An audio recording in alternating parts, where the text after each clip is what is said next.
yesterday's presentation? Can I see your hands up? If you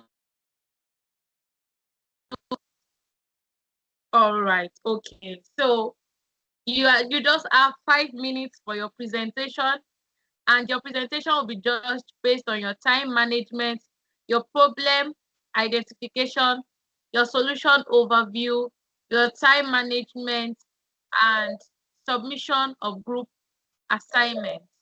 So please, with a round of applause, let's welcome our facilitator. She's here again. She made time to come here again today. So let's clap, give her a round of applause. You're very much welcome, ma, Miss Faith. Okay, so group 11, are your representatives on the call? Yes, we are. All right, you have just 5 minutes. Please share your slides.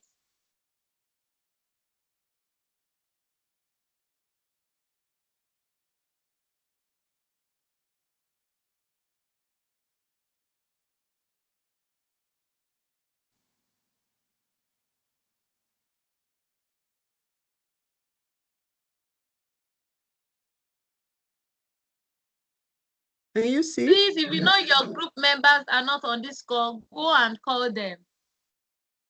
Can you see our slides, group 11? Not yet. No, I'm not seeing. No, not yet. Okay, just a minute.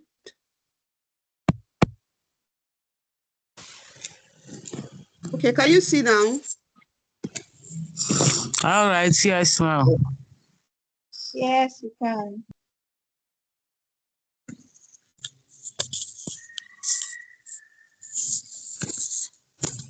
Can we start, madam? Yes, go ahead, please.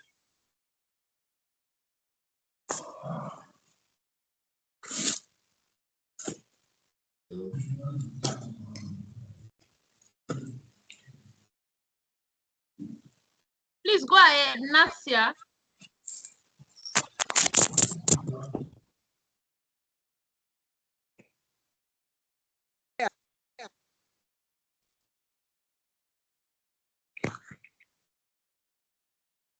Can you see? Can I start? We can see your slide. Go ahead and present. Okay, so this is group 11. My name is Sakina Tunasiri. I'm representing group 11. We are presenting InvestView, which is a program that has been designed to solve the problem of investment tracking. We have right now, the problem that we have, the gaps in the existing product that we have noticed is that there's a usability gap, meaning that our users are unable to navigate smoothly across what they currently have. And then they have several investments that they need to track, and they are scattered around. So InvestView came up with this. Now, how does it feel that you have all of your investments made simple, just as a few taps on your phone? You know, how is it important for you to have control of your financial future? What does this mean? Of course, because many of our investors, our financial investment advisors, want to be able to give advice to their investors, but then they juggle around with a lot of different platforms, several logins, and sometimes even the lights. There's discomfort from the current program that they use. So InvestView came up with this design. Because investors struggled to compare and track their investments spread across various platforms, they also struggle to use the interface effectively, which leads to poor decision-making and sometimes financial losses. There are also technical challenges in the use of the product, like the eye strain light mode. There are annoying pop-ups, as well as complicated KYC process. Now, a lot of these problems result in financial losses and sometimes even poor decisions, because there are missed opportunities when you are not able to track your investments. Now, InvestView is here as a solution provider. It's an investment platform that seeks to address these challenges with the inclusion of key components such as the investment comparison tool, a customizable dashboard, real-time data and notification, risk analysis tools, flexible KYC, market news, and research platform. Now, our value proposition is that we will have a comprehensive view, meaning that we are able to track all investments in one place. Another good thing is that InvestView has AI-powered recommendations as well as risk assessment. And risk assessment is very important for any investment analysis because you want to be able to know where to advise, how to advise your clients as to where to dump their money and when. It is also user-friendly because it is intuitive and customizable. The features have been designed in such a way that it is intuitive and it is based on individual preference. Now, there's also diverse asset support. There's an expanding asset coverage to meet our diverse user needs. It's also suitable for retail and institutional investors. What are our goals and success criteria? It simplifies investment management and provides actionable insights for better decision making. Simple. Successes we are likely to record is that we'll have high customer retention, there'll be positive customer feedback, and increased investment efficiency for our users. The key features of this package that stands out and works to solve the problem is that you are able to compare your investment. And anybody who is able to compare your investment already gives you a lead as to what and what not to invest. The dashboard is customizable. There are real-time alerts and notifications. And because of real-time alerts and notifications, you are able to make timely decisions.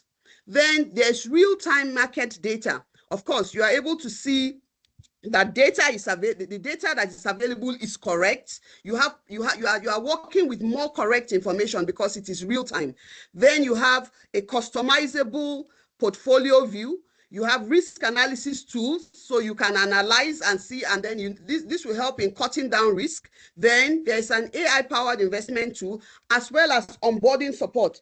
In addition to this, our program has a support team. We have social trading platform where you can even learn from other investors, because there's a social trading platform. It guides you as to where to invest. Then we have a support team. There are also educational resources that at your time, you can take your time to read and know more about investment and the investment platform. So why should you choose us? We are easy to use, accurate and reliable, and then it provides valuable insights and information.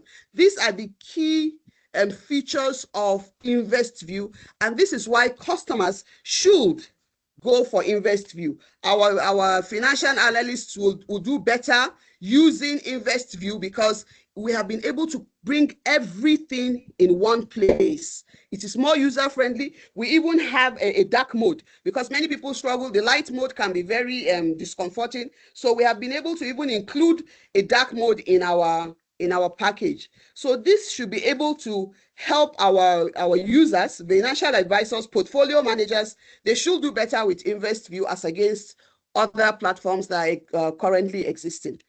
With this, I hope that you will be subscribing for InvestView. Thank you for watching. All right, well done, Group 11. Well done. That was a beautiful presentation. Miss Faith, any question for Group 11?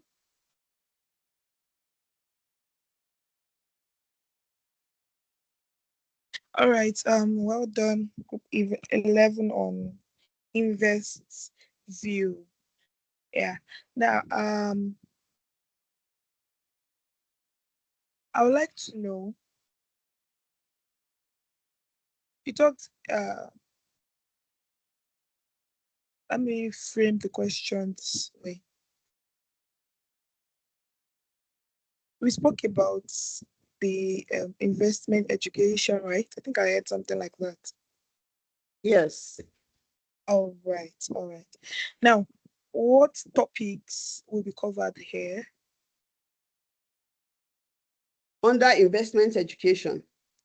Yeah. People have different levels of understanding of his investments. So if you give a baby pounded yam, right? It will probably not be able to Yes. digest. And also, if you give an adult baby milk, it's not going to really satisfy him. So, what topics do you intend covering? Will there be, how do you want to frame your content? Okay, actually, the investment education resources, it is part of the Invest View app, so that if you click on that, we know that the people that are using our platform are already people that have invested in different businesses, or we can even have somebody who is new who wants to invest. Now we will put up different packages, like, okay, for instance, you want to invest in cryptocurrency.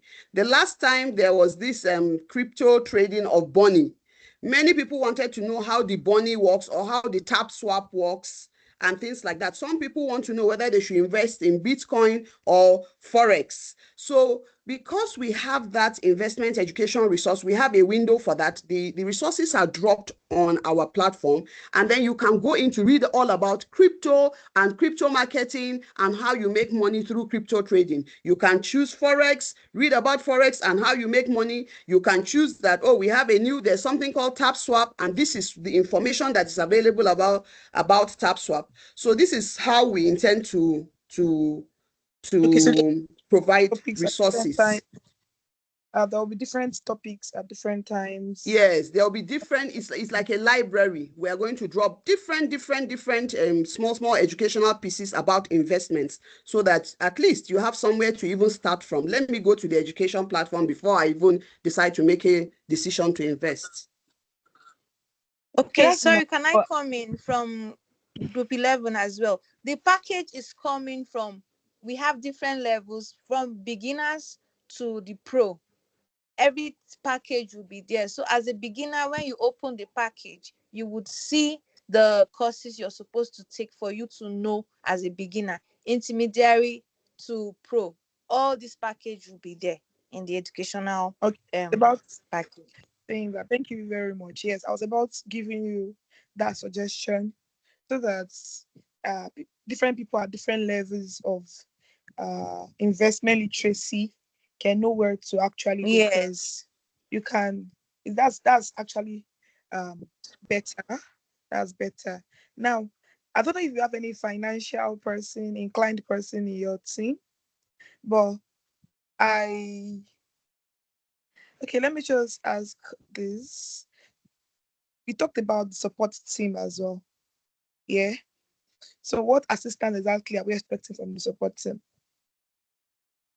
Yes, the support team will answer, like, who is for user assistance basically on the platform. Yeah, So I if you understand. So, how do So you? if you have a challenge, you can drop your question. We are real time. We will respond. We will give you the support that you need as a user, not necessarily in terms of finance, because we are not necessarily we are not financial experts. We are a tech company that has produced something. So we will guide you using the tools actually. And because it is AI powered, we will have AI coming in when we get stuck. Exactly. Yes. Exactly. I wanted to put that in too as well. Um, Let me just enter with the fact that don't say that you are not financially, or you don't need to have anybody that has this knowledge on your Yeah, team. That's it. we So have room for yes, you are a expanding to tech bringing team. in that. You are a tech team, but you must understand the problem you are solving. You must understand. You must actually have someone that actually. You cannot just say you want to create an agricultural product without having anybody that understands agriculture. Then how do you We want to solve? How do actually you know have. there's a problem? I'm just trying to say. I'm trying to correct what you said In earlier. addition, okay, thank you, ma. Yes, so it's very important, and that's why um we have researches, and even I say something. I say when you are into any part of or any sector right now, any business sector, you can come into tech, and you don't need to throw away whatever sector you're into, because it gives you an edge. For example, if you're in healthcare, you're a Exactly. medical doctor, you are a Yeah. nurse, you can work Yes. with health tech products, because you are in that, Yes. to understand what those people are going through, or whatever you yourself is going through or are going through rather. You understand? So it's very important that even if you don't have, someone on your team must definitely have, and you don't go and say that stay your users that nobody knows about it. You're just a tech company. No, you must have the idea of what solution you're providing. Then I don't think I heard of your revenue model. So what's your revenue model for Invest View? So I cannot hear your voice if you are talking. I hope everybody can hear me. I can hear you. Probably it's network. Okay. I can hear you. So anybody in Can you group 11 who wants to answer? If Nasir can't, Sakinatu can't hear us. Okay, Sakinatu, you are even Okay, muted. Okay, someone is talking. can I go on? Yes, please. So part of our revenue generation is what we call a premium package. So we made like how should I put this? We did research and we found out that some beta users, customers are willing to pay about $15 per month to have a premium package for this kind of advanced advanced tools. Yes, I understand that. Okay, fine. There will also be a normal package for everyone, but it's not going to be as advanced as it is when you're paying more for it. So that is part of our revenue. That is part of our revenue generation. So how do we intend to attract users? How will you attract users for Invest View? Yes, okay, that's what we call them the beta users. Part of our key features. So we're trying to like have okay Your, when your we're first, launching, huh? before you even get to your beta. Okay, go ahead, please. So after when during launch, we will have like something we call a beta user phase where people will just gather a small amount of people to like test the app and okay after testing the app, probably they can share insights on the app for others for a higher package. So while they are using the app, they're going to tell us okay what are we going to take note of to make changes. And also if you maybe bring in customers you also have a higher package. So it's just like a referral package for the beta users. So you're just leaving everything to your beta users. No. We invest with him. We're also going to be doing our own part as well. But the beta users, okay, just like outside, okay, it's just like a reward, a commission for the work you are doing. All right, no problems. Well done, 11. Debbie, over to you. Thank you very much. Well done, Group 11. Please stop sharing your screen. Sakina 2. Group 12, are we on the call? Group 12, your representatives, are you on the call? Group 12. Where is that? Yes, but I first need the code so that I can get to enter confused. Group 12, if you're on the call, please signify.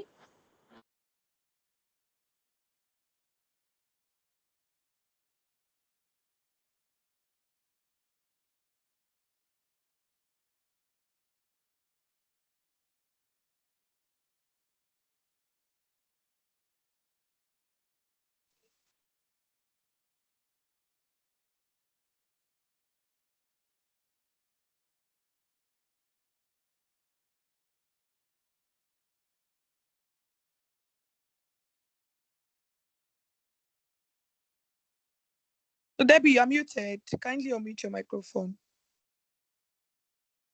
All right, can everybody hear me now?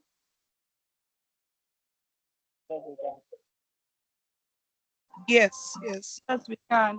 Yes, we can. All right, thank you. Group 12, your representatives, are they on the call?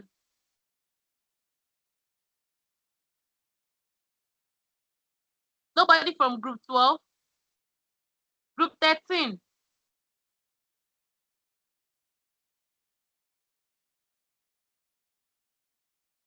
Hello, good afternoon. Group 13. What group are you huh? Group 13, group 13. All right, you have just 5 minutes. Okay, thank you.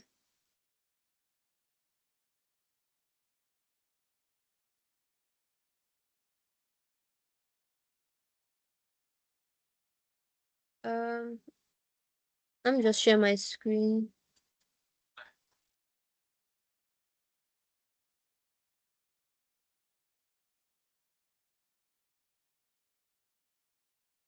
Okay, can you all see my screen, please?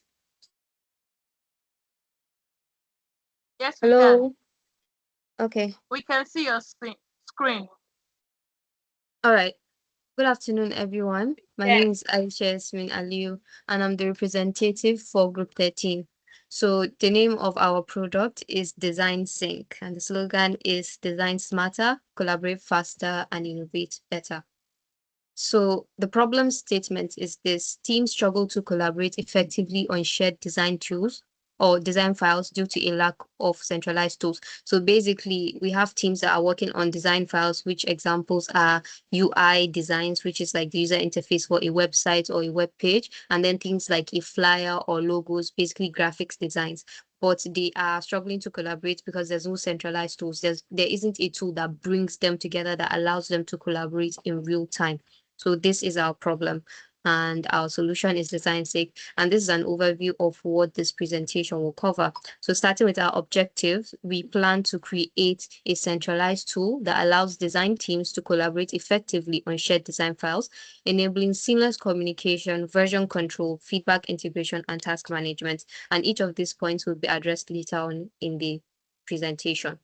So teams face challenges like disorganization in the sense that, for example, you're trying to design a web page or a website, and then the website has different web pages. For example, it's for a gym. There's the About Us section, there's the Come Around With Us, basically giving a tour of the gym. There's the Meet Our Team section. So these are all different web pages within the website. And yet, when the person designing it, that is the UX person designing it, comes and they're like, okay, where is it? You're saying, oh, the latest version is with this person. Oh, I emailed you the latest version. Oh, no, no, no, that's not the latest version. It's another one. So there's this organization in the sense of where the design files are. There's also limited collaboration in the sense that there isn't always real time feedback. So as I'm talking to you, I'm sending you a message and then another person is emailing me. So this person emailed me that, oh, we should change this, but then I did not communicate with the other person. So the other person doesn't know that we're supposed to change it. So I change it, they change it back. There's limited collaboration. There's also inefficient feedback loop. So it's basically the same thing, or like a build-up of what I said previously. They are scattered. The feedback looks are scattered. This person is giving you feedback, but he's only talking to one person. Or I send you the message, and because you're offline, you don't see it and you just continue working. Then there's also lack of ownership in the sense that it doesn't belong to everyone. Once you grant access to the people involved in the project, everyone can do whatever they want. So there isn't anything that limits what people can do. So for example, if we decided that this particular part of the design should not be touched, someone might go and touch it because there isn't anything preventing them. There isn't maybe someone that will say this person has access to freeze designs, meaning that you cannot change them. So the primary users of our product are UI UX designers, design leads, project and product managers, and developers, which of course makes sense since we're dealing with design files. They are going to need a platform where they interact. Then finally, we have the stakeholders. So for example, the owner of the app we're trying to use, you definitely have to include them in the process. Then assumptions and risk is that teams are comfortable adapting to a new platform. This is our first assumption because of course, humans, we like to stick to what we know. So we have to basically assume that teams are comfortable to adopt to new platforms. And there's also a demand for industry specific collaboration tools, which we can agree that there is. Then the risk is there's high competition. For example, Figma, this is a very big one, and we'll talk about it later on. Then we have users may resist centralizing if they rely on existing systems. If we're used to using WhatsApp group, then we might not really want to move to another platform, which doesn't always work for WhatsApp group because the solution we're trying to offer gives a more easier and more collaborative approach. Then we have potential feature bloat if the scope is not managed carefully. So basically, if we don't clearly state out that this is what we are trying to achieve and these are things we are not going into, we might end up putting too much features to the extent that we end up losing sight of what we're trying to achieve with the product. So these are the goals and non-goals, and it's basically the goals are the things that we're trying to do. The non-goals is us clearly specifying that this is not what we're trying to do. So the first one is centralized repository for all design files. What this means is, like I mentioned, a web page and a website. We're trying to build a website. We have multiple designs of the web pages. Our product allows you to create a folder for all of these web pages. So you can title it Aporoko Gym, right? And then you say, okay, so the first you create a folder, and inside that folder you have the about me, design of the about me page, design of the take a tour with the gym page, design of the meet the team page. So things like that. It basically gives you a centralized place where you can keep all files related to a particular design. So once the user experience designer comes to design, he has everything or she has everything they need in that particular place. Real-time collaboration with version control. Version control is very important because if I say, okay, this is better with a circle, and we all agree that this is better with a circle, and then someone comes and changes it to a square, we can just easily go back to the previous version. So as you're saving it, each version that of the changes that you make gets saved so that you can easily come back to that particular version that you like if anyone changes their mind. And the real-time collaboration in the sense that it's online, so people get answers in real time. There's also streamlined feedback process because of course we're Group interacting 12, in real start time. rounding off. Your time is up. Okay, and these are basically the non-goals. We're not trying to create a general file storage for you to upload and say, oh, this is the PRD document for the particular thing. We're not going to go into project management, offline editing, and all the things listed here. So we broke the features into the Moscow approach. So these are our must have, should have, could have, and then our won't have are the non-goals. So the success metrics, we're looking at these. The cost is we're looking at profit margin of 50% at the end of year one, where for the user metrics, we're looking at least 15 teams within the first 6 months of launch. For engagement metrics, we're looking at 2 to 3 hours per user from those teams. Then sign-ups 100 daily users and 25. This is our adoption rate, and our retention rate is 60%, which is 9 out of the 15 teams we get. At least we're looking for that. Then the churn rate is 5%. And for user satisfaction, we're using ratings and quality feedback to determine that.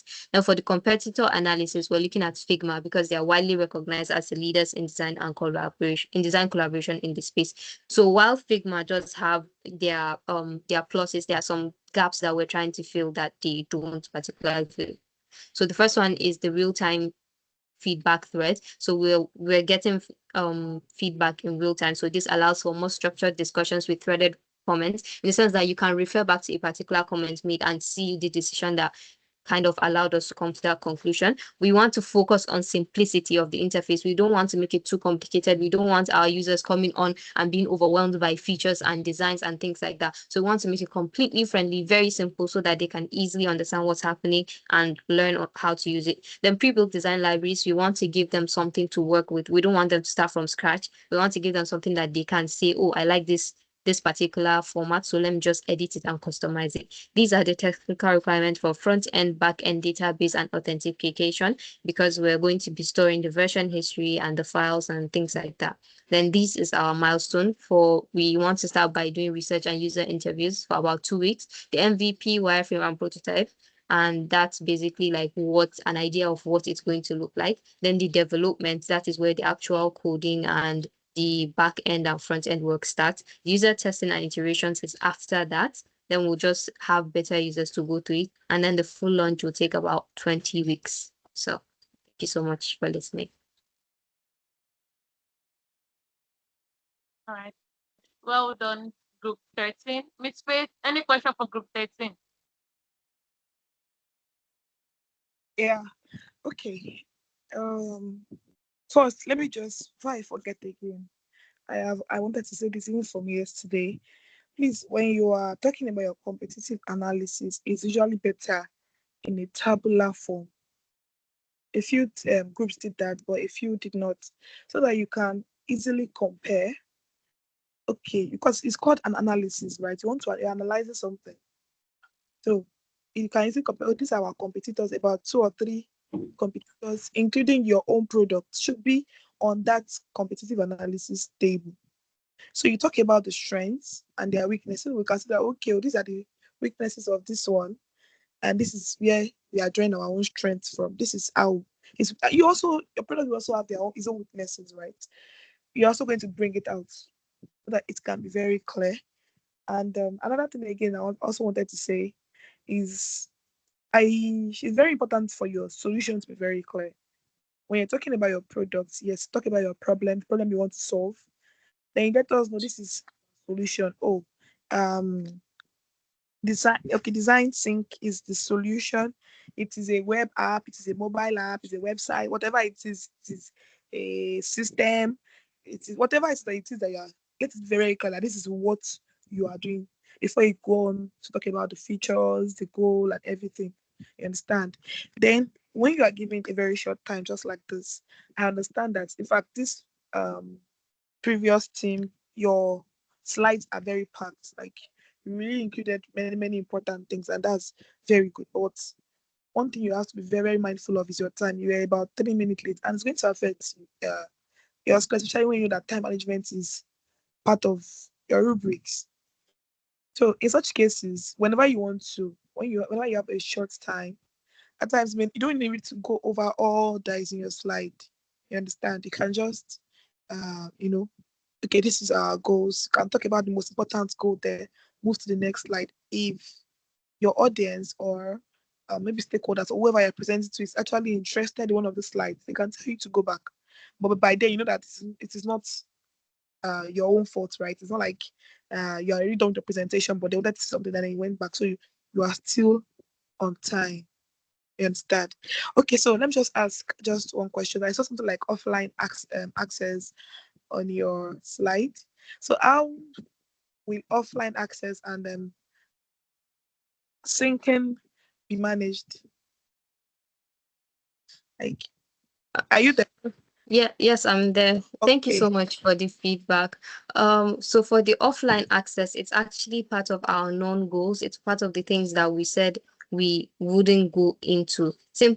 Oh, It's around your sorry, goals, I though. thought that was offline editing. Okay, so for offline access, so the offline access that I'm talking about we're not doing is basically where you're trying to edit it offline. Because when we do editing offline, that means we won't be able to save the version. You have to be connected to the internet for that.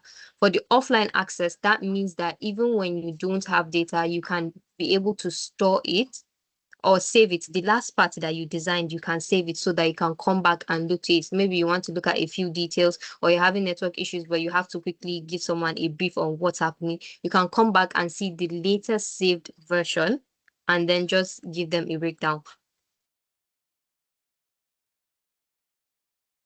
Okay, you talked about the fact that we're not going to be editing, but talking about saving. So what are we saving when we're not editing? Okay, here's the thing. Let's say, for example, your um someone says, "Oh, I need you to tell me where you stop at this particular design or what's happening," but you don't have data or anything. It is going to be stored where you stopped. Once you save it, it's going to stop there, like it's frozen. If you have data, you can continue to edit, add elements, change colors, all Yeah, I that. understand. And then, I okay, was just trying to bring out the point where you said, "Oh, you save it, then blah blah." But I get what you're saying. So basically, you can uh go check. You can check wherever you you last stop. opened, Yes, yes, where you yes. last stopped. Yes, so you'll be able to have access to it. It won't be that, oh, the page will not load because you don't have data. Once you load it, where you stopped, you can see where the design stops. All right, no problems. Well done, group 13. Well done, group 13. Debbie, over to you. All right, thank you very much, and well done to Group 13. Group 12 is your representative on the call now. Group 12. All right, let's move to Group 14. Group 14 are your representatives on the call. Yes, ma'am. All right, over to you.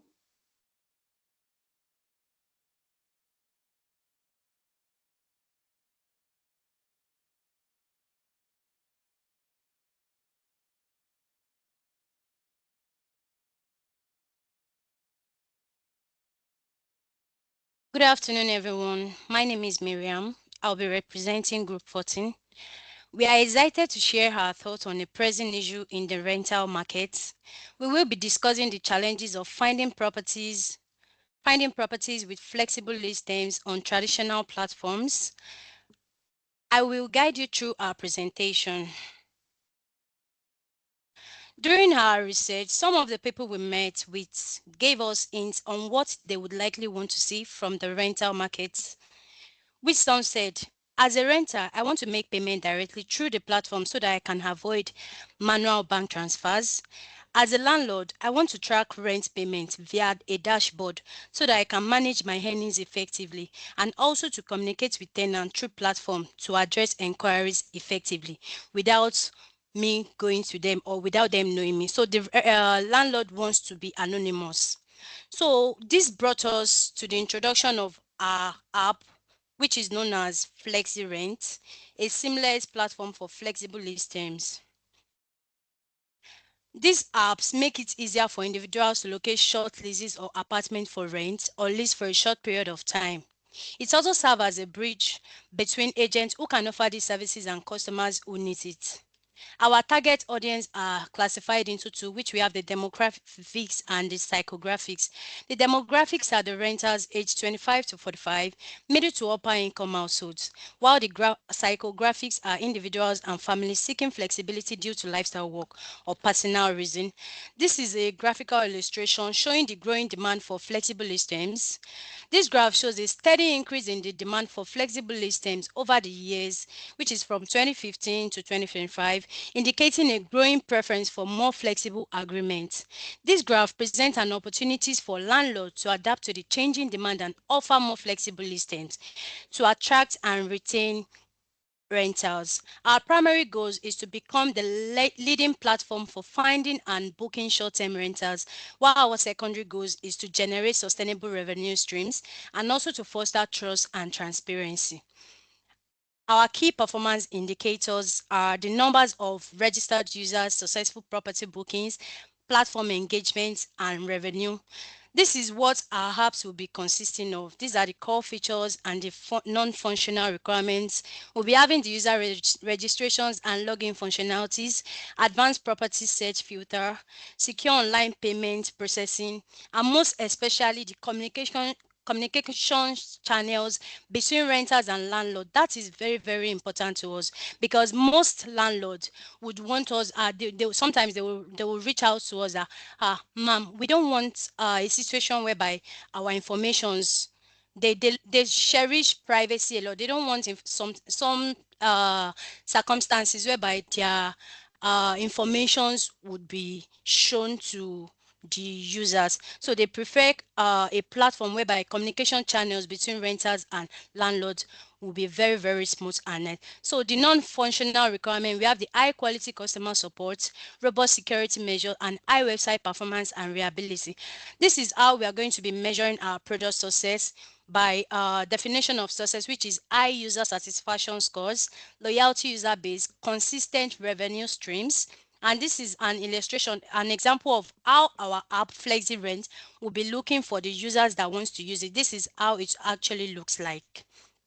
So we have our product roadmap. We have the short-term goals, mid-term goals, and long-term goals. This is our next steps. So we do not want to stop at just giving them an app. We want to make sure that we are the outstanding platform. We want to make our app be among the rest. So we won't stop making research. We are going to continue conducting market research to understand demands, and we won't stop so as to be among the best and outstanding platform for our users, and to also develop a business plan and revenue model, and also to identify key competitors through market analysis.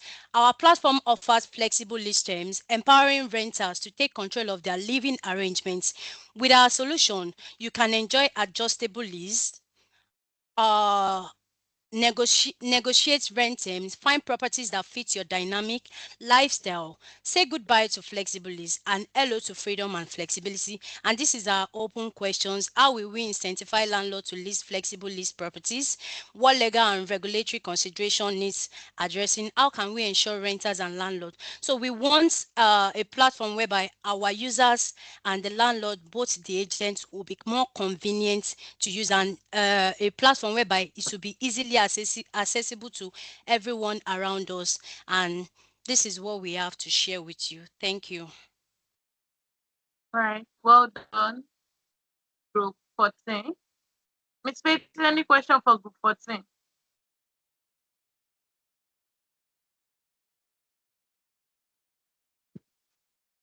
Okay, well done with the 14. And flexi rents. Yeah, flexi rent. Yes, Rent ma'am. is something very, very, very, very stressful in Nigeria, especially. And I'm positive that this kind of products would bring a change to that. Yeah. But now I think there's this what's some of these rents? I think property pro. So they are doing they are into, am I correct with that name? Yes, That's property rent. Yes, property zero. rent. Okay, is it property rent? There is There's one. property and rent. There is property Okay, and rent. okay. I'm not referring. I think it's property pro. Something I'm trying There's to read. So property property rent. rent There is as well. easy rent, split, All right. breaks. Now this product are already in town, but do you think a lot of people really use these products right now? They're your competitors, right? Uh, yes, yes, yes. Like our competitors, we made some researches regarding their advantages and their weaknesses. Like this platform Split, Easy Rent, which focus on rental management also, flexible payment plan and user-friendly properties such as the SaaS solution. So their strengths includes offering flexible payments, user-friendly No, interfaces. wait, So wait, wait. Now what I'm trying to okay, ask, let's leave all this our write up alone now. You get okay. now yeah, are there products around that are actually the market right now? Now, this is not just about, these are products that you know maybe you have used or somebody you know has or have you actually used before. Can you think of any? Yes, ma'am. There is What one what products is in that? Lagos. We have D&G shortlet list. D&G, yes. So they have a website. I'm not sure, but they I'm have trying to ask you if they have a a product website. Oh no, where, no.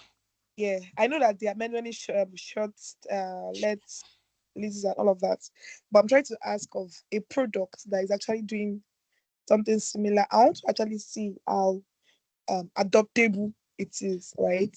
Because Okay, um okay.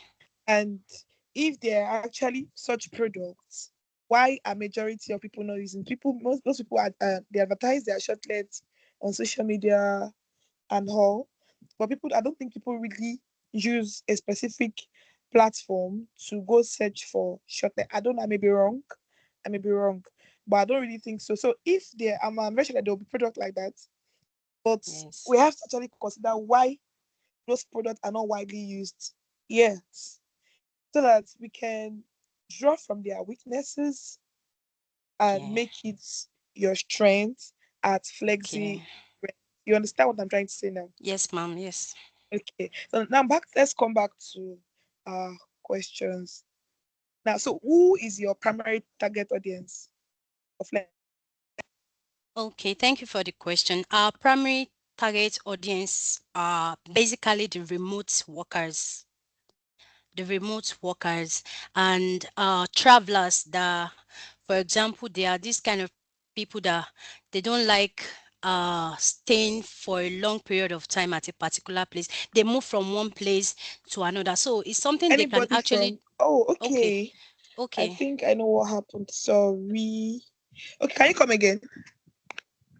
okay. I said our targets are the remote workers. We all know how high demand remote workers are now. So some people, while working at home, due to network glitch and all that, they may decide to just look for a short-let apartment to use. Pending the time they are able to rectify their problems and all that. Are you And sure basically, about, because I don't think remote workers would prefer to go for a shortlet, because shortlets are usually more expensive than a hotel room, right? So do you think they will prefer shortlets that are actually more expensive. It's not as if they need the kitchen, they are actually going to be working. It's not as if they want to actually flex, right? It's not as if they want to have a good Okay. time. You think they will actually Okay. prefer that? Take for example, I myself am a remote worker. So sometimes when I work from home due to this uh raining season, I am unable to work from home. So I had to sometimes I move my stuffs to a shortlet. It all depends on maybe your financial stability. Yes. So sometimes I move away from home. I rent shortlet to work pending that period till I'm able to okay, this day I think the weather is okay now. I can move back home. So sometimes I Okay, make use of for shortlets. you now, how much is the average price of your shortlet you have used? It all depends. Sometimes there are I'm talking about emergencies whereby I sometimes I pay 30, 40,000. Sometimes it all depends every on day, my situation. It's not every day. every day. Shortlets can be maybe like it all depends on your budget, and some That's what are I'm like trying to 10 ask you days, 15 days, some are like 5 days, some are like 24 for hours. 30K. Some are like no, I'm saying that it depends on your period of accommodation there. Me, for Okay, now example, let I use Miriam, calm down. Don't worry. We are not fighting here. okay, I'm also to be okay, very honest, we are trying to bring a solution to a problem, right? Don't yes, worry. Just yes, calm down. So now this okay, is it. First, I'm talking about your own personal experience. Now, these things we are doing are not abstract, and we yeah, need to put ourselves into the shoes of our users. We need to be empathetic. We need to understand them very well, right? Now, you yes, personally, you've used shortlets sometimes, a couple of times, or more than a couple of times, right? So for you yes. now, the last time you used a shortlet, what was the duration and what was the fee for the total duration? Okay, it was like to be honest with you, I spent like 80,000 because the shortlet I For was how using many there days? was for 4 days. Yes, 4 days there were discounts for me because I'm a Oh, regular user there. So there were Sorry, discounts. can I ask this question? When was it that the network in your house, or maybe the transformer in your light issue, or network? Why did you move okay, bless you. This is to not this? accepted. It's not accepted. Sorry. If we actually allow everybody to ask questions, we will not leave here today. All right. So, Miriam, as we are saying, you said you spent 80,000 naira for 4 days, Yes, and that was like a discount, right? yes, Yes. Now, for people that don't have this kind, because that's even still on the outside for majority of people, and um, now what I want you to do is to understand your target audience. Your target okay, audience will not be remote workers, to be honest. Remote workers will not just think of you. There may be some, for example, you, but majority. We have workspaces these days now.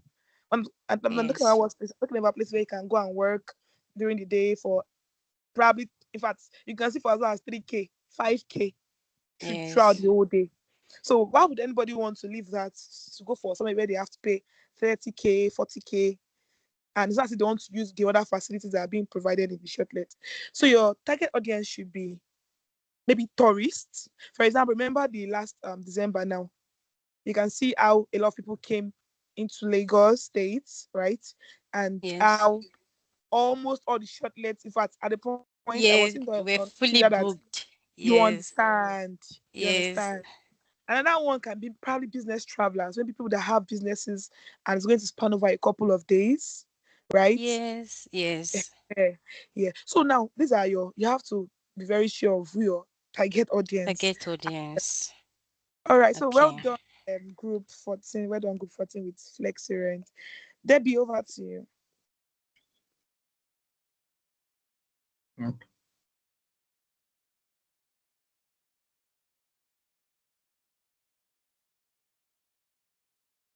Debbie, are you there? If not, can group 15 already come on board already so that we can manage our time very well?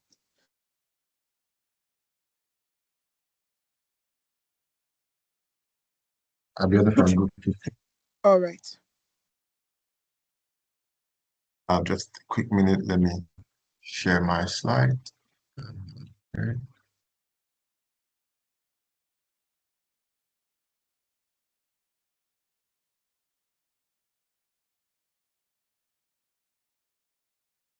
Okay.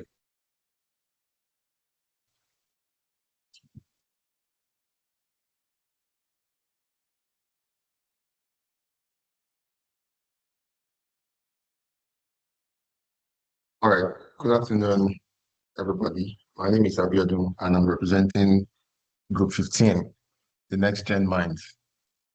So today we're going to be talking about a challenge in the real estate industry, and then we're trying to create a solution that simplifies lives of agents and their clients. So permit me to share this story with you, and I hope you understand why our platform is best to solve this issue.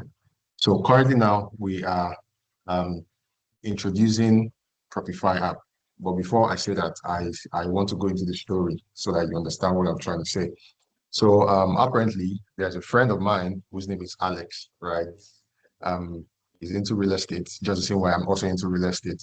And we are both passionate about helping people find their dream homes. But lately, we've both had this issue of being overwhelmed with requests, with bookings, with inquiries from clients seeking properties, because we always have most days phone calls, back and forth emails, endless reschedulings, and then we have issues with double booking most times. So one day, Alex, my friend, he got a call from a new client who was referred to him, Sebastian.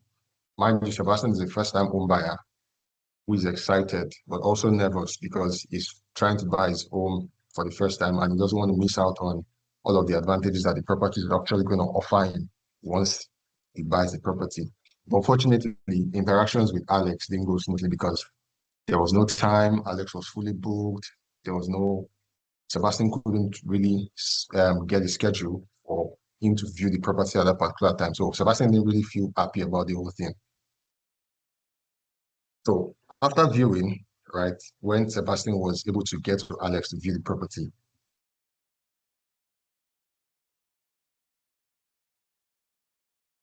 Sebastian got a message from Alex telling him, okay, I'm sorry that I didn't get to you, this and that, because I had too many things on my mind, too many things on the table, you know, work and all of that. But then the problem isn't just about the Alex, isn't just about Alex. Research also shows that 75% of agents struggle with scheduling and feedback inefficiencies, which also leads to missed opportunities, low client satisfactions, and wasted time. So apparently, they spend 10 to 15 hours per week not being productive.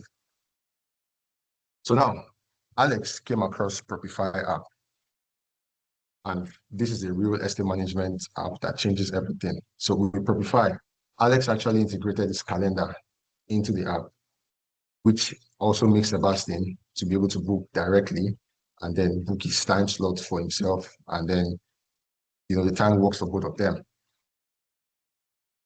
No more back and forth with calls, with double bookings. Alex gets real-time updates on bookings, and then everything is organized on his dashboard. So after viewing, apparently, Propify automatically sends Sebastian a feedback form asking for his review. So rather than Alex juggling text and receiving calls back and forth, he received a text message on his dashboard with all bookings neatly organized. Then Alex quickly realizes that Sebastian loved the property he viewed. He loved the natural light of the property, but he just had one flaw with the property. The room was small for him.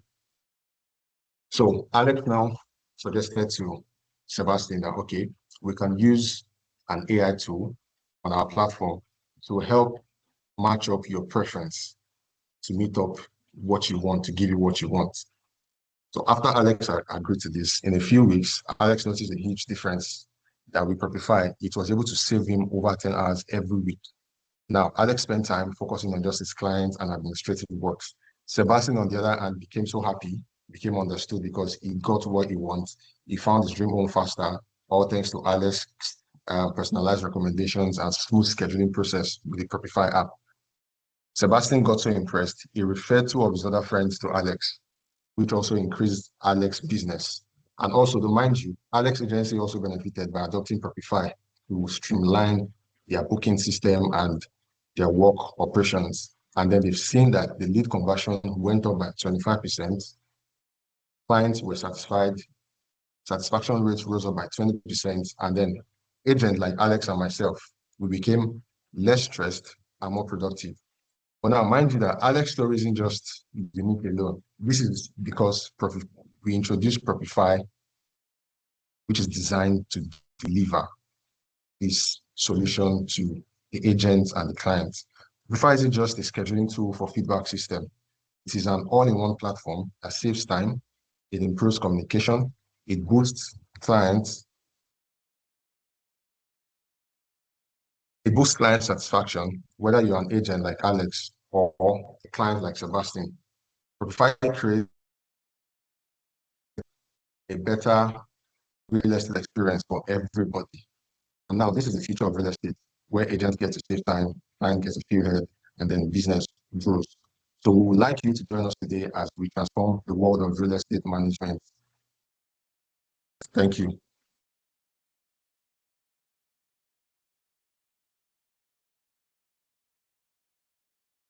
Well done, Group 16. Miss Faith, any question for Group 16?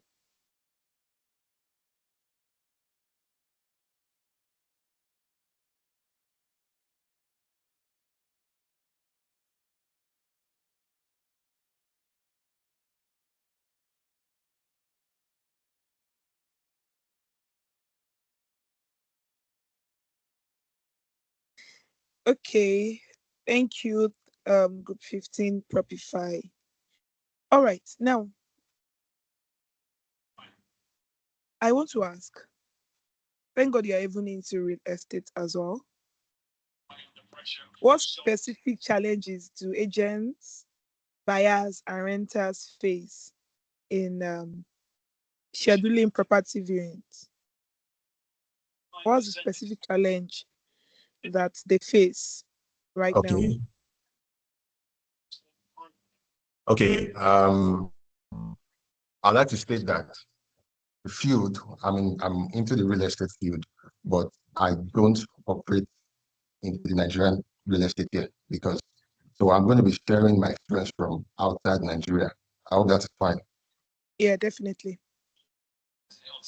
Okay. So one of the problems that is being faced by agents most times is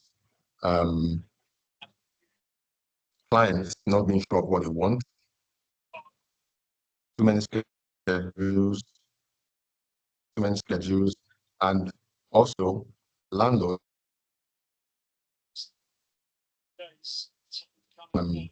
consider the renters.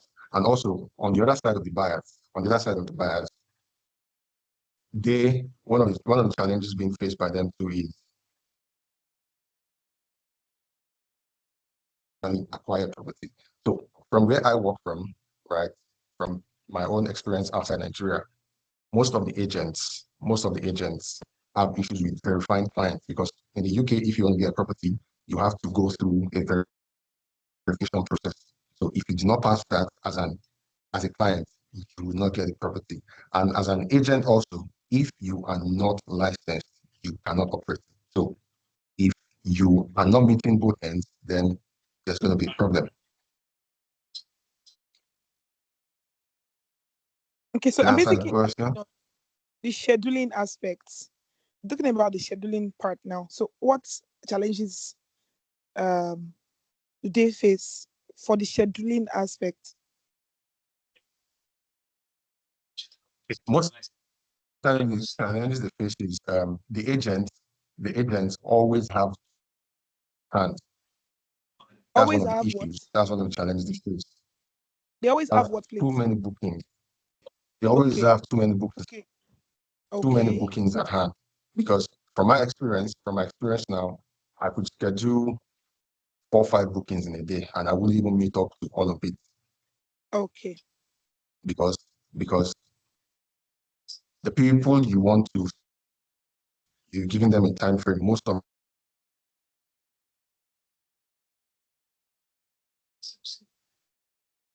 Okay, I don't know if it's my network or yours, but it seems you are breaking. Okay. Now we Propify rather, will it cater to commercial or residential, or is it both?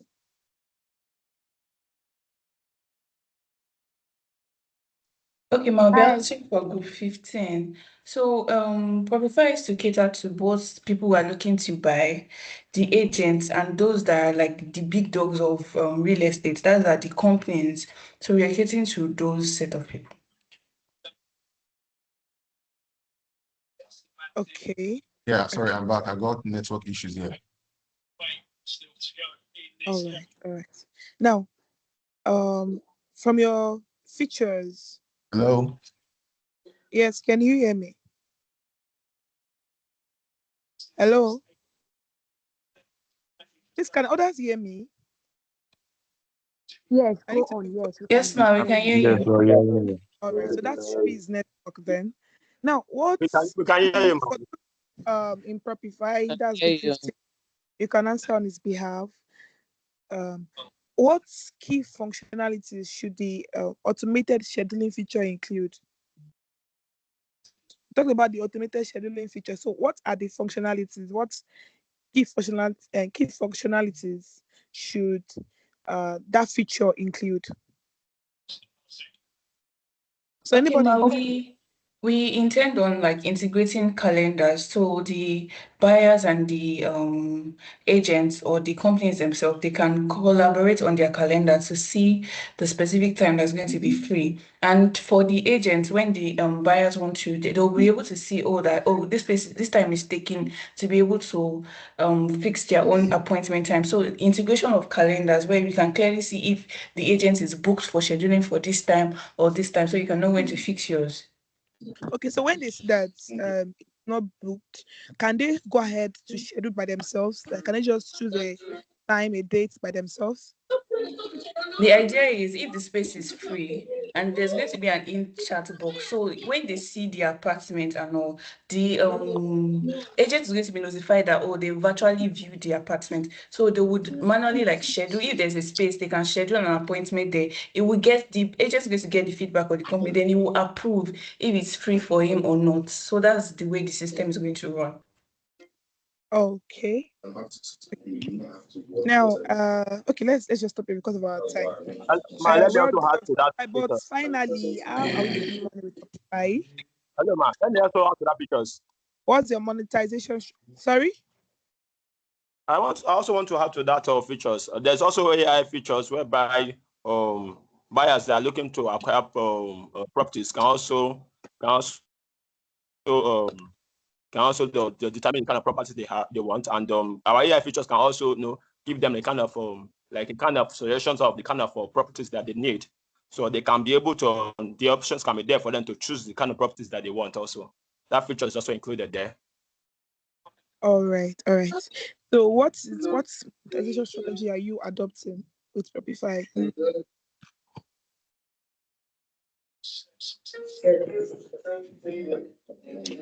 How are you generating your revenue? Anybody? Okay. We are No, we are generating. it's not your fault. Hello, can you hear me? So who is talking there? Okay, It's yeah, not you there can that's go talking. ahead. Yes. The way that we want to generate our revenue is by subscription from the side of the agent and by premium From the package. agents. Yes, the agent that is going to Okay, register on Shopify. So we are going to okay, generate monthly subscription from their end.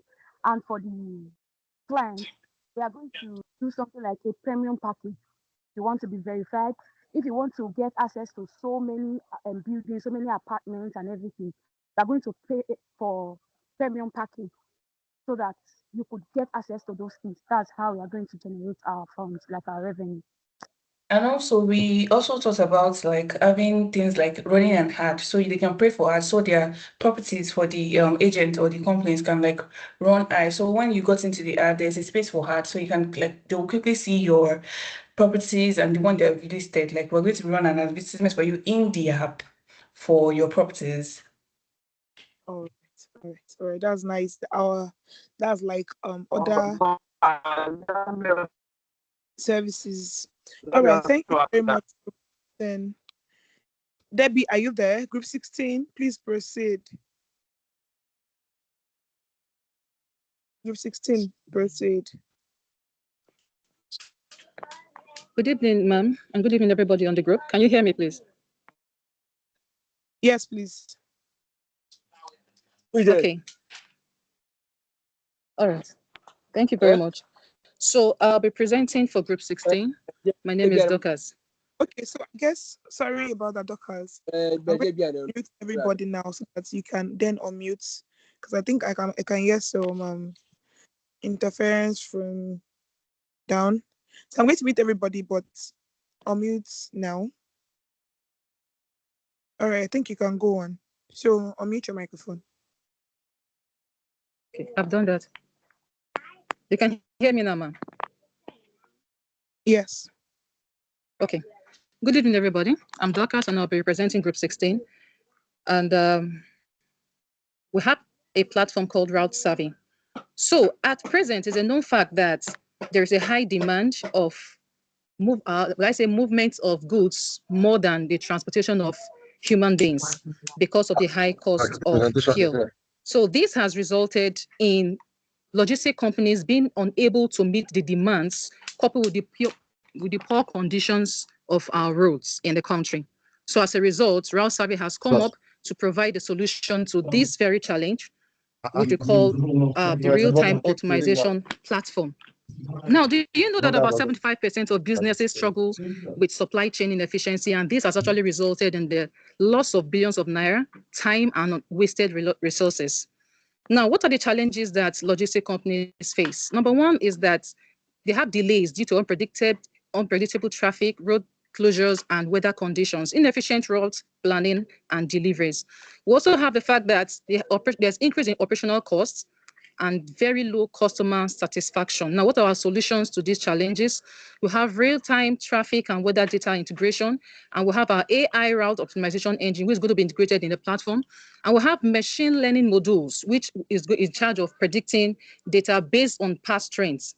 So our value proposition, based on the core features we have on the app, which is the real-time traffic data integration, the drivers and also the logistic managers will be able to have real-time updates from multiple sources. The dashboard is actually user-friendly, and we'll have also automated dispatch, which also reduces the work of the logistic managers from manual to something that the app does for them, right? So we'll move forward to our target audience. Our target audience includes the logistic managers operating the fleet operations, which includes vehicle allocation. Because if you look at parcels that have been delivered, they are not of the same sizes. So we've been able to group them into those that the buses will carry and those that smaller vehicles or bikes can also transport.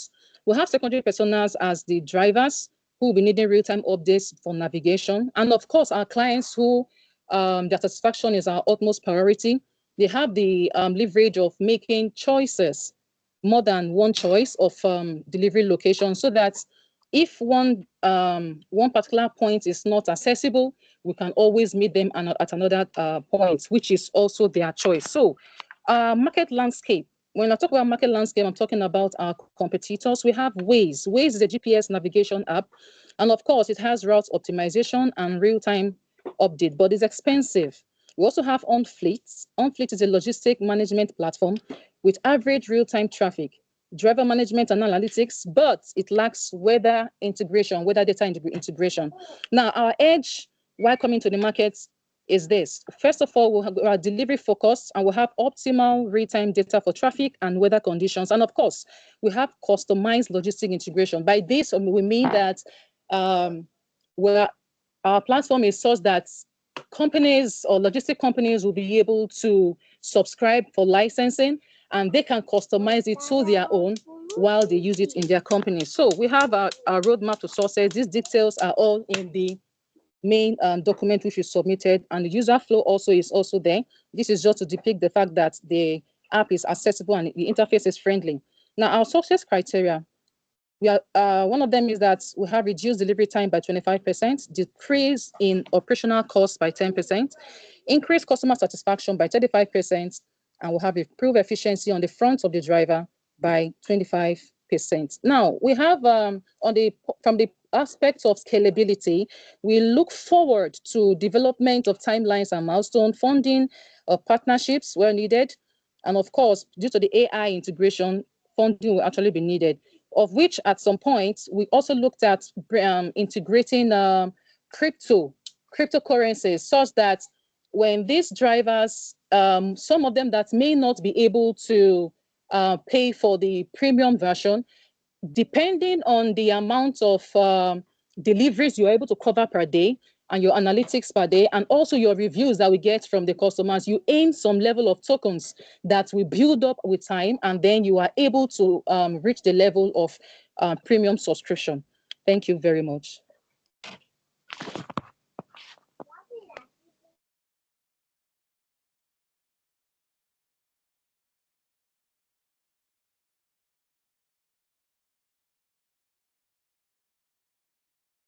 All right. Hello, ma'am. Well done, group. Yeah, can you hear me? Yeah, well done, group 16 with route savvy, beautiful Hello. product there. Can you hear me? Yes, I can hear you now. Okay. Now I said well done to group 16 with route savvy. Yeah, route savvy. All right, so I want to know how will route savvy accommodate various types of deliveries? Okay. Like for example, we have the small parcels, we have bulk ones, we have perishable goods. So how will route savvy accommodate various types of deliveries? Okay, part of value proposition, as I earlier stated, was the fact that the logistic managers are in charge of vehicle allocation. That vehicle allocation has to do with the type of parcels that are available, the type of goods that are available. So by that, we're able to cover any kind of parcel or any kind of goods that we are goods order came in, and we are going to deliver to the persons in questions. Okay. Okay. Now,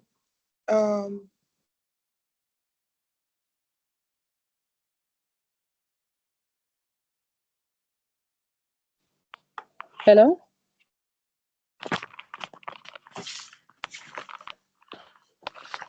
Hello, can you hear me? Okay, I can hear you now. Okay. All right. Now, like I mentioned before, whenever you're talking about your solution, let us know, okay, is it a mobile app? Is it a web app? Is it a website? Whatever it is. So, because I actually want to know how, because this is a very like innovative product. So I want to know how route savvy will cater to different device types. Are you offering a mobile first experience? Please come again, ma'am. All right, now we have different devices like our smartphones, your tablets, computers, etc.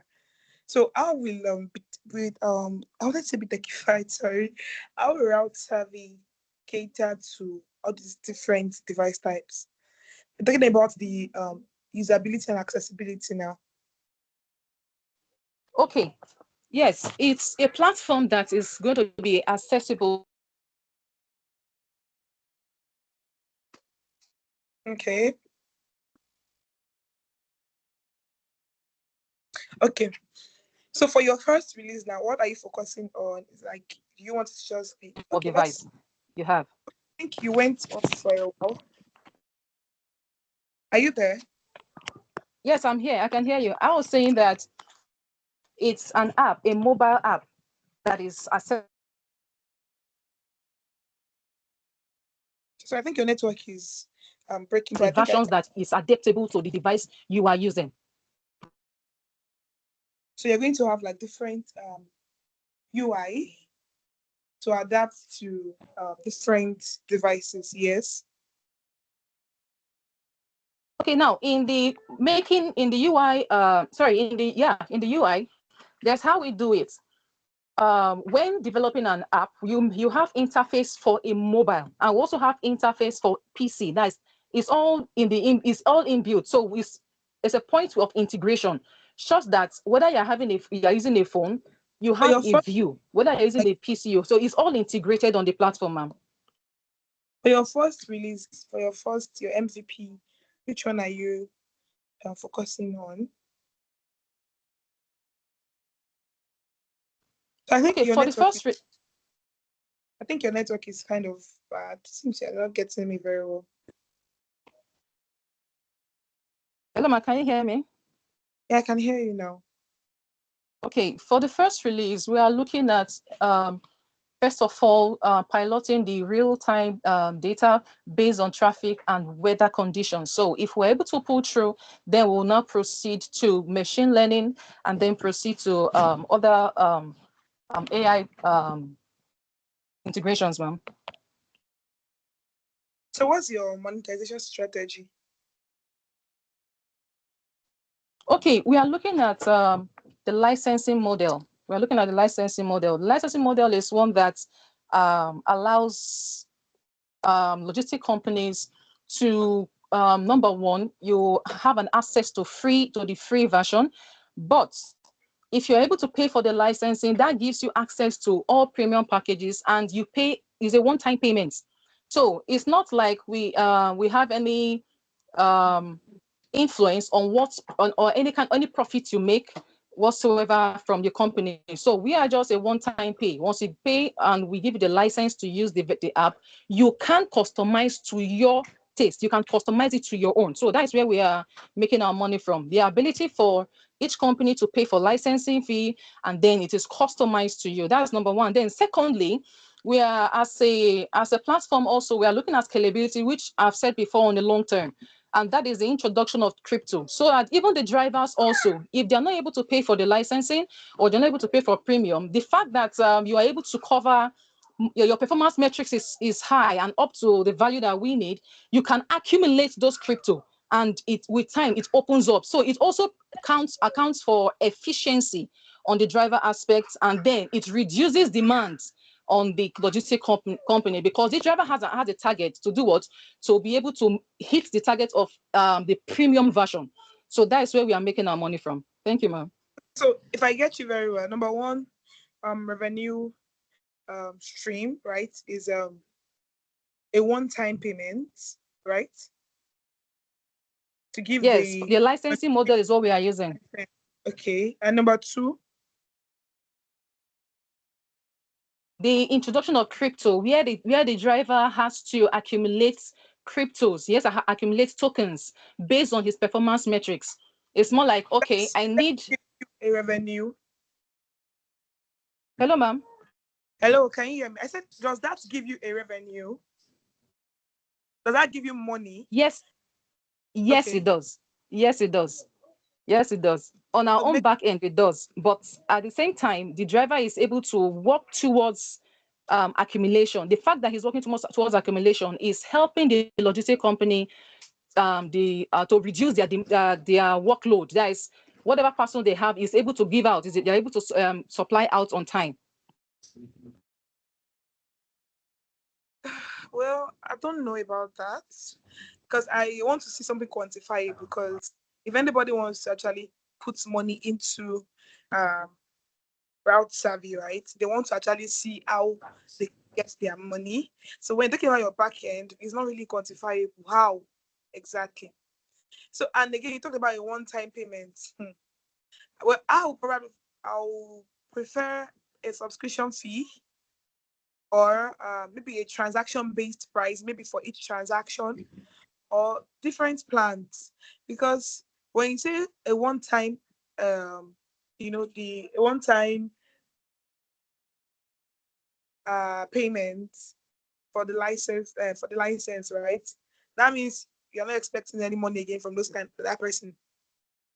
So, but when you have a subscription, maybe they have to pay yearly, they have to pay monthly. You know that okay, we still have these people with us, and they're still going to generate revenue from them. Do you understand what I'm trying to say? Yes, ma'am, I understand. Okay, And there's also one thing on trying to, as a new platform coming into limelight, projecting funds, projecting money may not be so it may not really give us a positive view from the outside.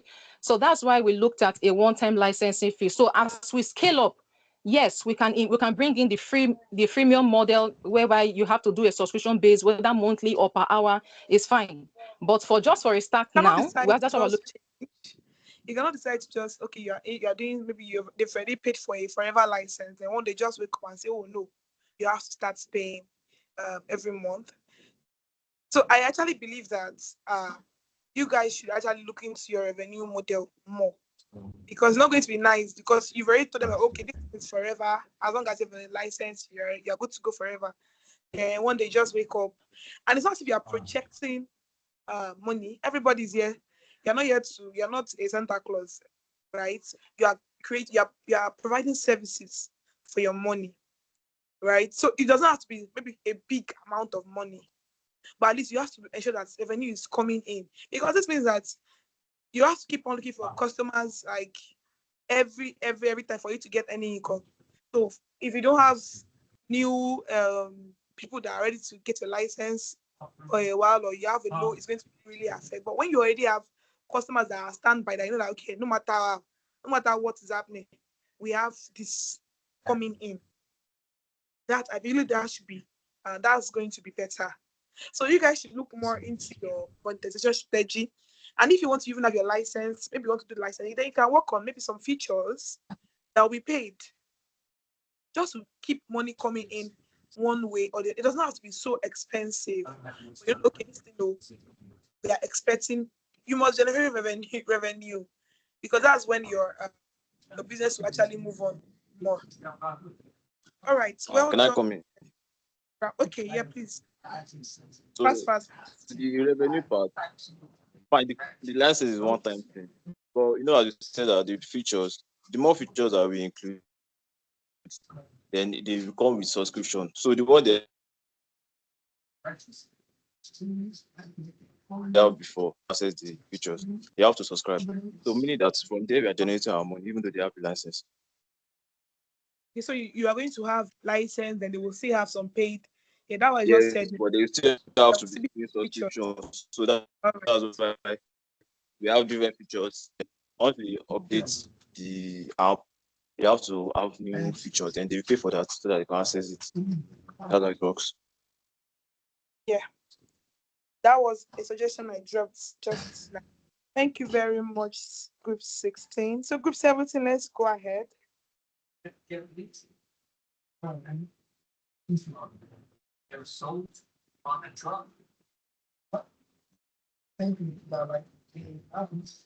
I'm Christy, representing Group 17.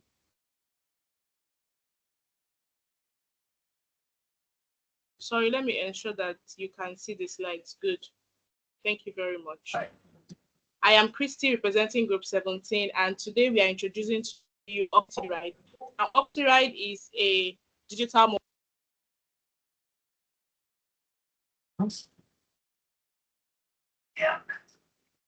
Sound pretty close. that this. I'm sorry, can you hear me? Yes, you can. Hello? Yes, go on. We can hear you. Okay, awesome. Now, the main issue that we've noticed with riders is that they want to share their rides, of course, but they always have to compare prices, and it takes a lot of time for them to go across these apps. And with that, it leads to confusion and also inefficiency. Now, OptiRide, which is a solution, aggregates real-time data from services like Uber, Lyft, Bolt, and InDrive, presenting these prices, wait time, and also ride duration in a simple interface. Now, you might ask where we got this from. A research was being given, and we had over 104 respondents from different states like Lagos, Benin, and Bayelsa. All of these people gave us their answers, and we were able to provide OptiRide as the best solution for them. Now, for our target personas, we divided it into two groups. One is a budget-conscious commuter. And now what Alex needs to do is to compare prices quickly and also to avoid surge. And our occasional traveler wants to simply get easy access to unfamiliar locations. Now, these are the target personas that OptiRide is actually working for. OptiRide ensures that riders will save 15 to 20% of their money and also reduces their decision-making time by 50%. All of this ensures satisfaction and efficiency. My co-presenter will continue.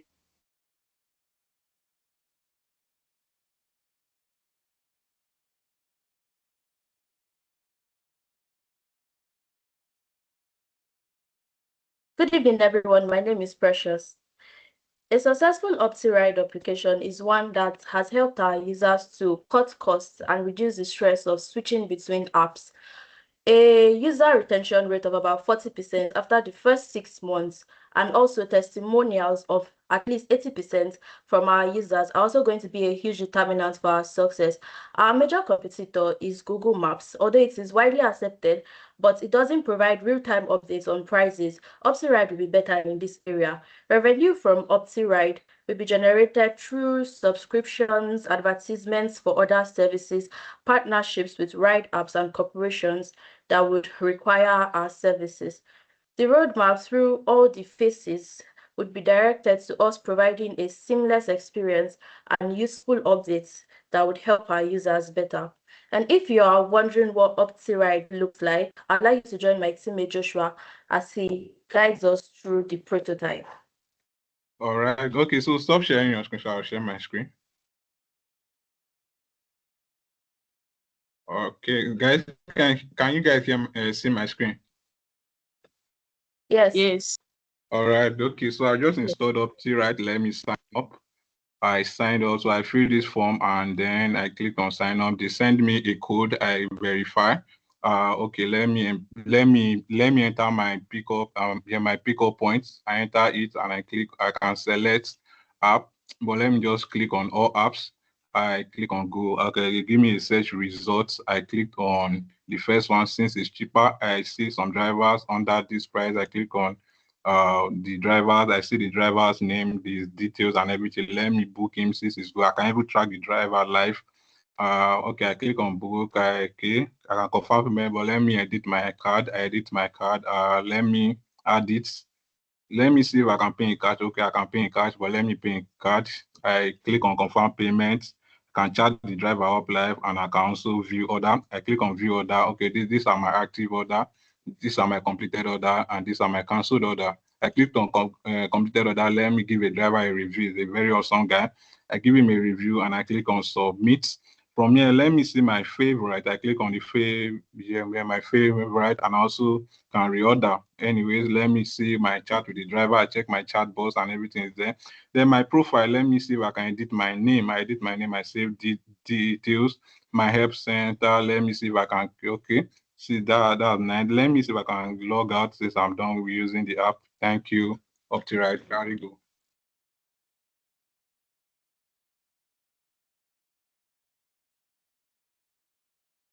You can continue. Thank you very much. So this is our amazing team members that have put their heads together to give you OptiRide. And please ensure that you download OptiRide and make it your go-to solution for efficient and affordable travels. Thank you.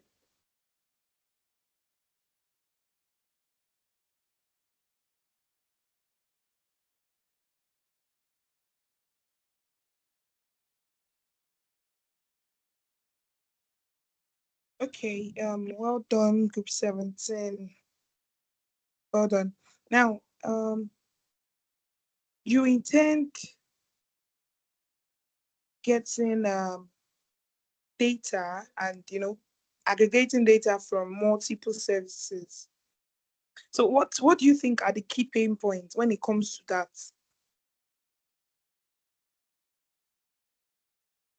So can you repeat your question? All right. What are the key pain points when it comes to aggregating data from multiple services? Are you talking about the revenue model?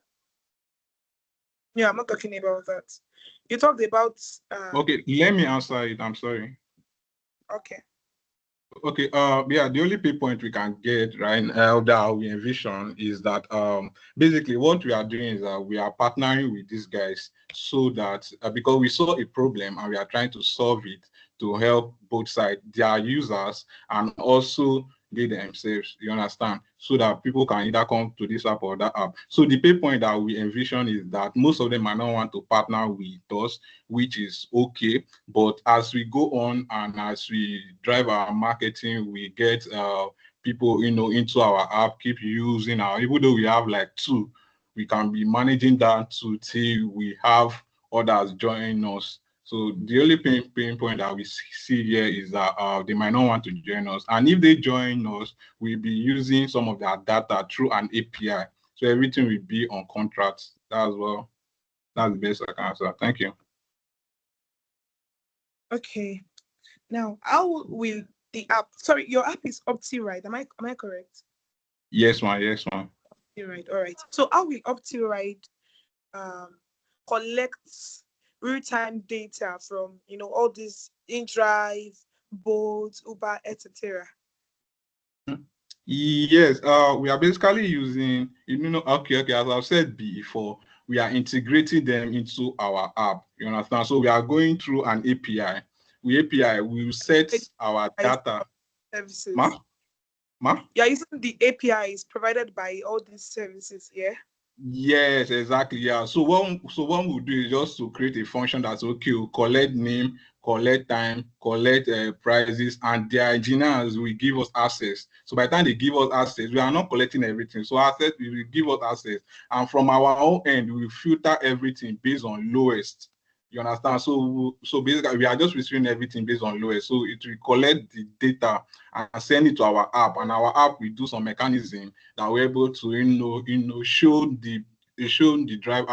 Show the users the lowest price and the lowest time to get to. The arrival time, their lowest arrival time to get to their destination. Thank you. Okay, so what data exactly are you collecting from these products? The time, arrival time. Yeah, okay, the arrival time, the price, the driver that are under that price. Okay, let's say it's 115 as you've seen on our awesome app. Let's say it's 115. Since they want to book, let's see the drivers that are under that price. You understand? So once you click on, let's say, okay, bot is 115 and the arrival time is 20 minutes early, and then you just, okay, let me see what bot what bot can provide for me. And once you click on it, it will show you the drivers under that same price, the drivers going your way, the driver that are ready to offer that service. So you click on the driver and you book. The driver gets a notification on bots, and then we can chat. Even our chats, we also integrate chats. So when you are chatting on our app with the driver sees it on the other end, probably using bot. He will see it on bot. So we are in like collecting data of so many things, but not much. As we go on, this is our MVP. But as we go on, we would like to collect more and more data to serve our awesome users. To serve our awesome users. Who are your competitors? Okay. Our competitors are Ride Guru, the Google Map, and Apple Maps. So what gives you an edge over them? The edge that we have over them is that we have real-time data. Now, Google will just tell you, oh, this is your estimated time, but would not give you a detailed info as to what the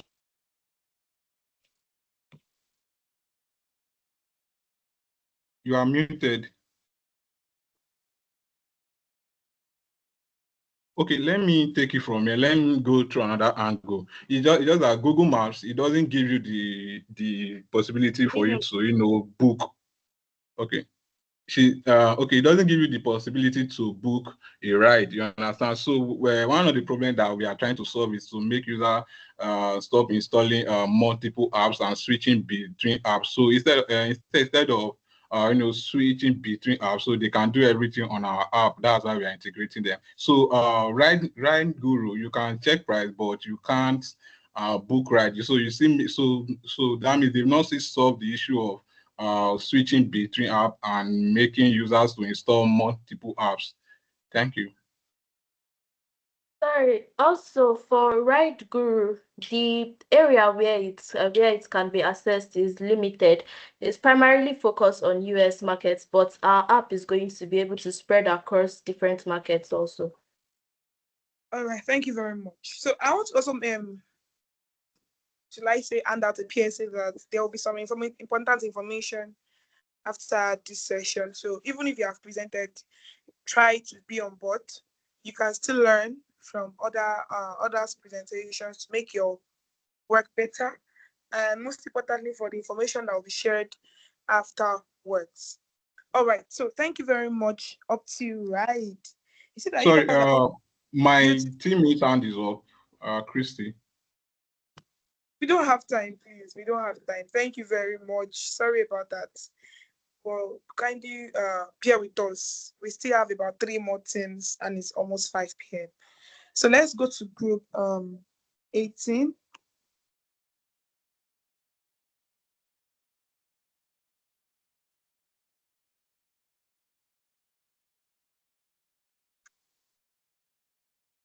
Can anybody hear me? You are faint. Can you hear me? Is this better?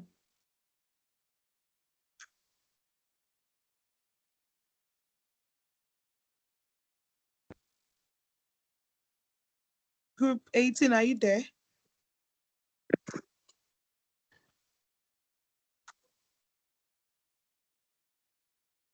Better.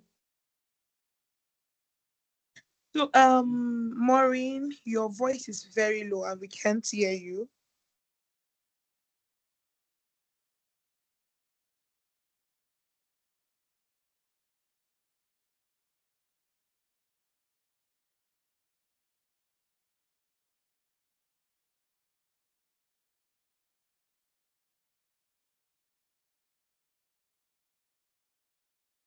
It's fine. Can you hear me now?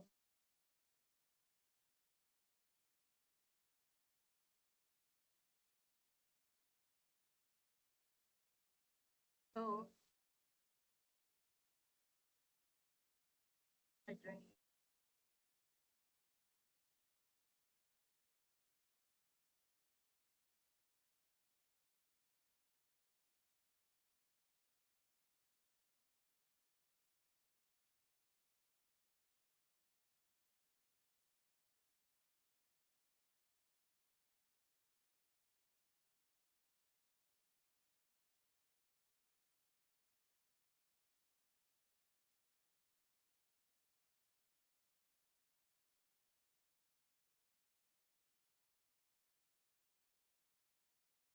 Okay, hello. Yes, can you hear me?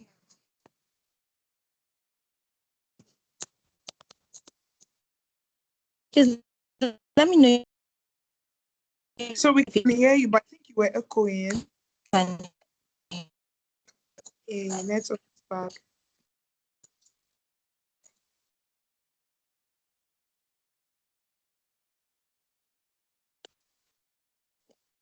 Okay, is this better now?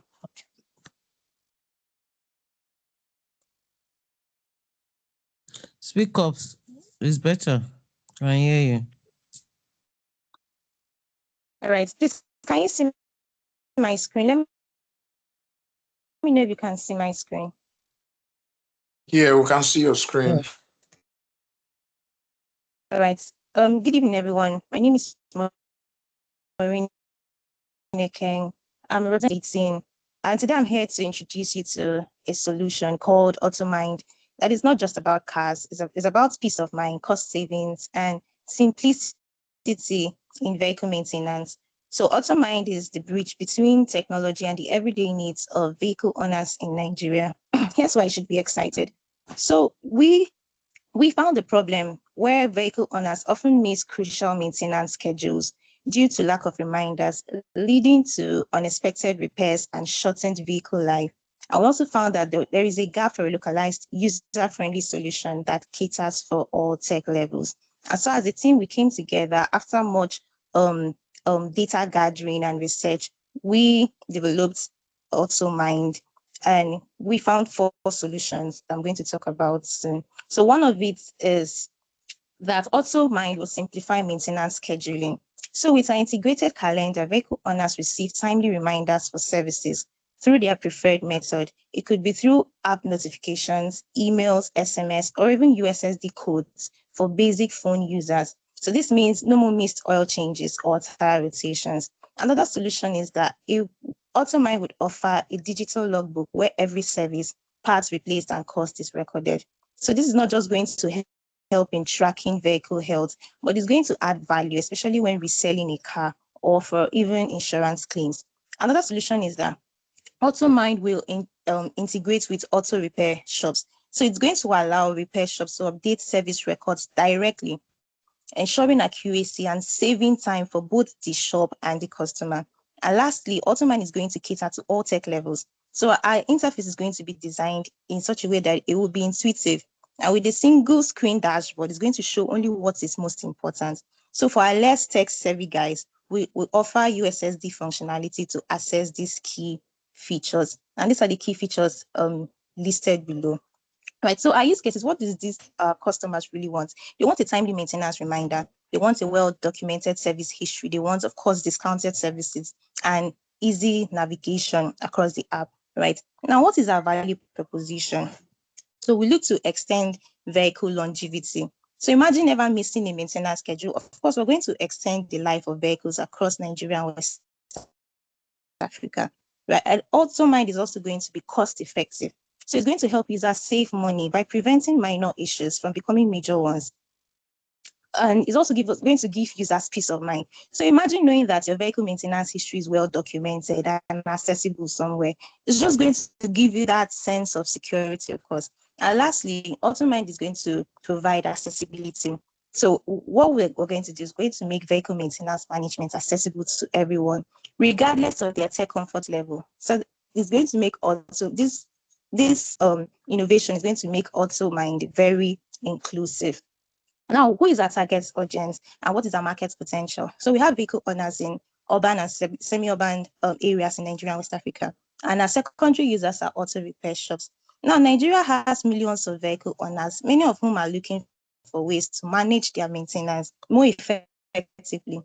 So we have a growing middle class and, of course, increasing vehicle ownership potential for AutoMind. Now we have an edge over other competitors such as USSD functionality and integrated discounts, right? Now, so you just go through our goals and you see the metrics and how it's going to affect our business as we move further. So we have a release plan broken down into two phases. Phase one is we're going to feature reminders, service logbooks, USSD functionality, and then the later part of it would introduce auto shop integration and expanded analysis.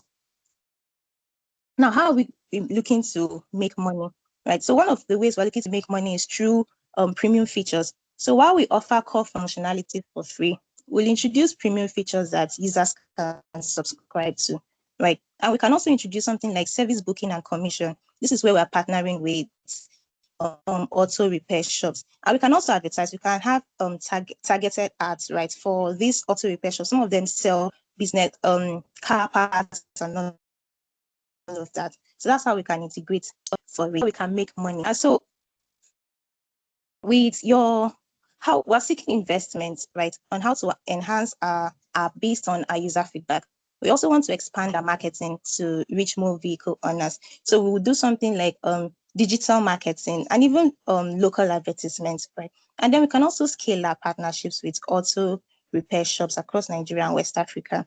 I would also continue to innovate data-driven features, something like predictive maintenance, right? So with your investments, we're not just funding an app, we're investing in safer roads, smarter vehicle maintenance, and a more connected community of vehicle owners and service providers in Nigeria. Thank you for considering us on this journey.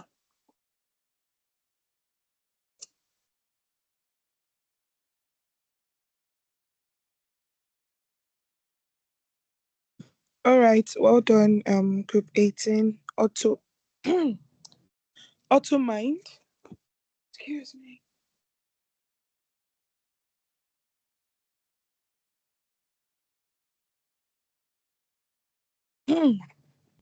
All right. Your voice was very melodious, actually, even though you spent more than your time. So please, let's be very mindful of our time. It's very important. Now, I want to ask you. Now, please let know that many times when we ask questions, it's not because we don't know the answers. We want to actually gauge your understanding of your problem, your understanding of your solution. You understand? So try your best as much as possible to show that you really understand what you worked on. So Maureen, what key challenges do vehicle owners currently face when managing their vehicle service schedules? What are the key challenges exactly?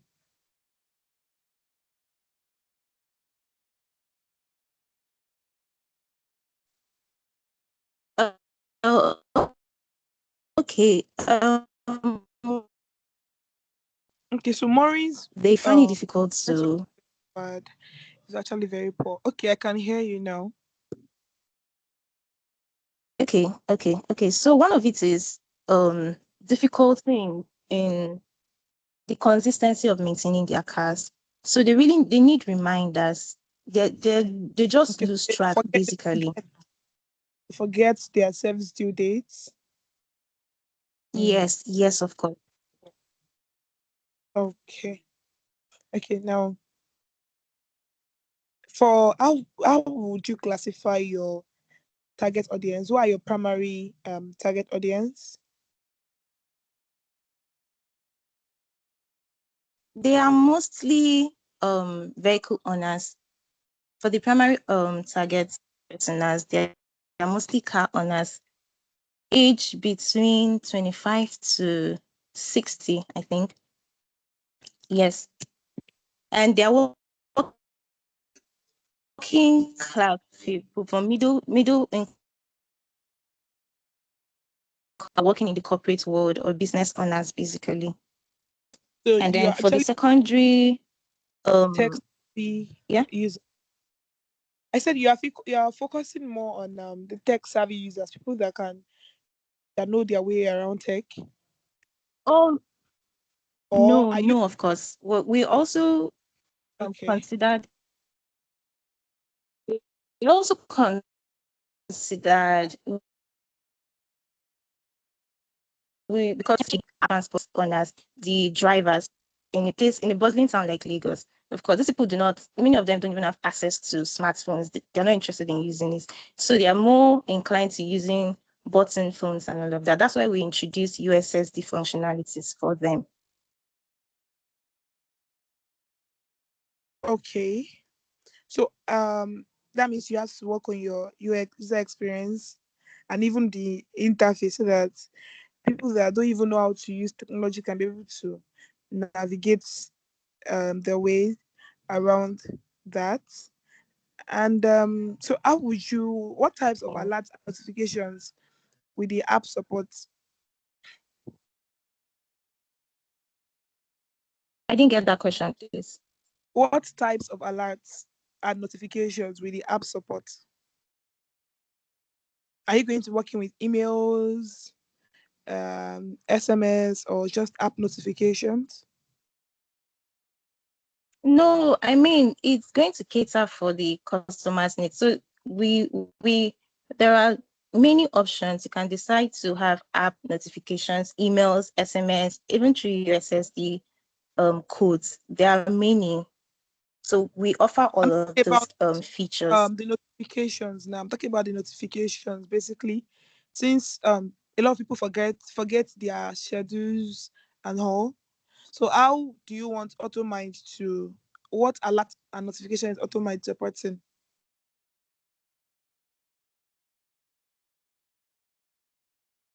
All right, Okay, so we're I think using money. calendar. Yeah, my colleagues can help in answering this question, but I think we're using calendar system, right, to help with the scheduling and reminders. So it's customizable for the users.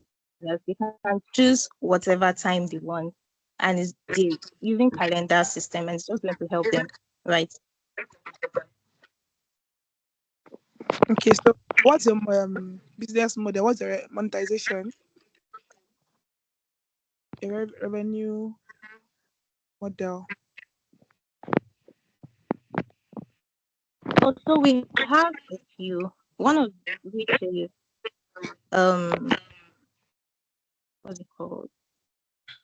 Um, premium features, right? So while other features are for free, right? So if you need more, like maybe you need a service, you need to buy some spare parts and everything, that's where we introduce the premium features for our subscribers, right?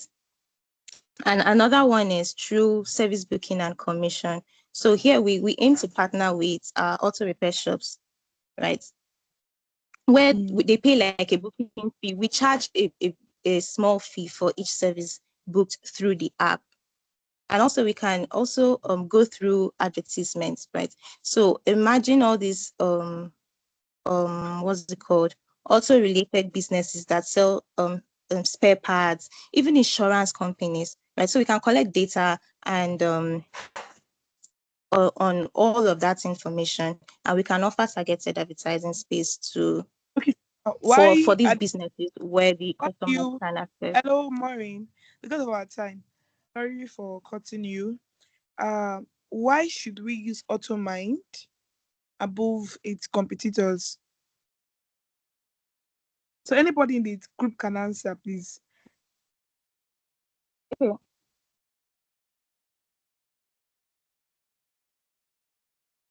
Okay, because I mean, of course, can you hear me? Yes. Okay, so our unique selling point is actually that USS functionality and integrated discount. So we aim to, take care of everybody, that irrespective of their what's it called, technology usage. So everybody, whether you can use technology or not, the app would solve your problem eventually at the end of the day. And we can also offer integrated discounts where, something like Black Friday, people can go in and make try to get their services rendered for them at a discounted cost. So yeah, that's our unique selling point. Maureen. Well done, group 18. So group 19, the floor is yours. So stop sharing your screen, Maureen. Thank you.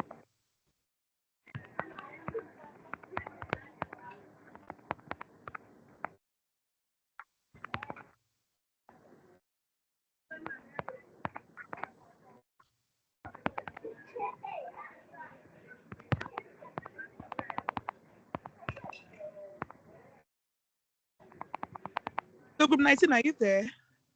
So for group 12, I can see your messages. You'll be called after all the groups are done, because we called on you severally earlier on. Okay, if group 19 is not available, group 20, please. Anybody in group 20 on the call? Group 20, we are available. All right, please proceed. I'll share my screen here. Group 19. Group 19 is there.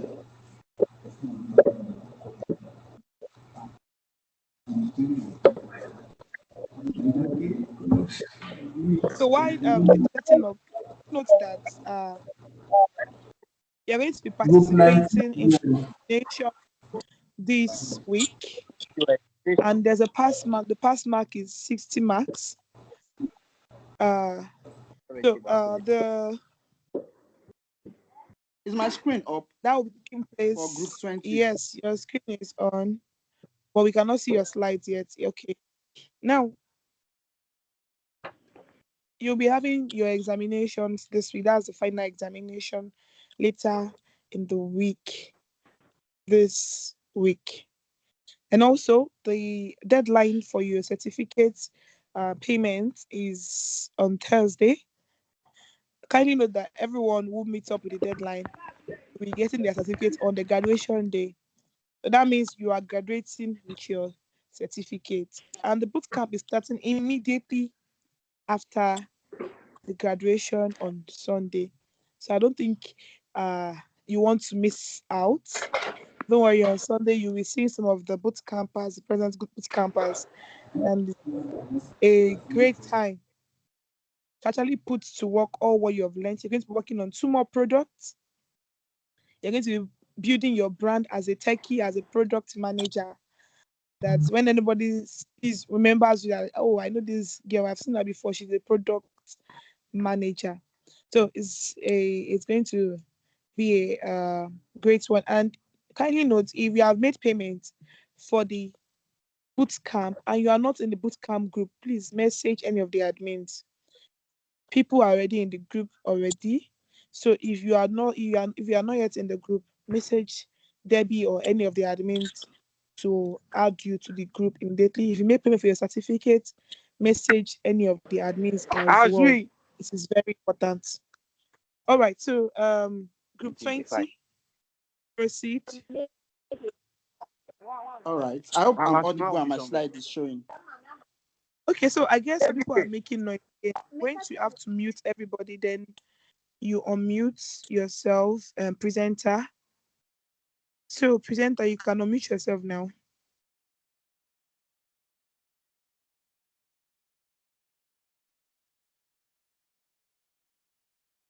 All right. My name is Adedo Kunyanoluwa Caleb. I'm a seasoned product manager and all protocol duly observed, greeting all my stakeholders. So this morning, I'm going to be sharing a wonderful story about how we are going to make the earth very more sustainable for us.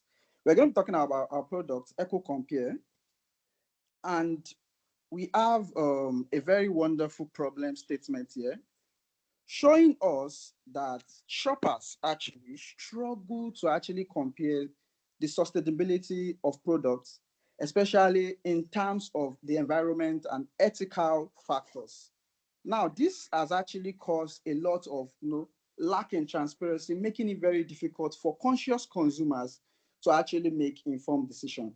This is one of the major problems in the world, and it's actually affecting the world generally because it's causing a lot of natural disaster because of the lack of sustainable products.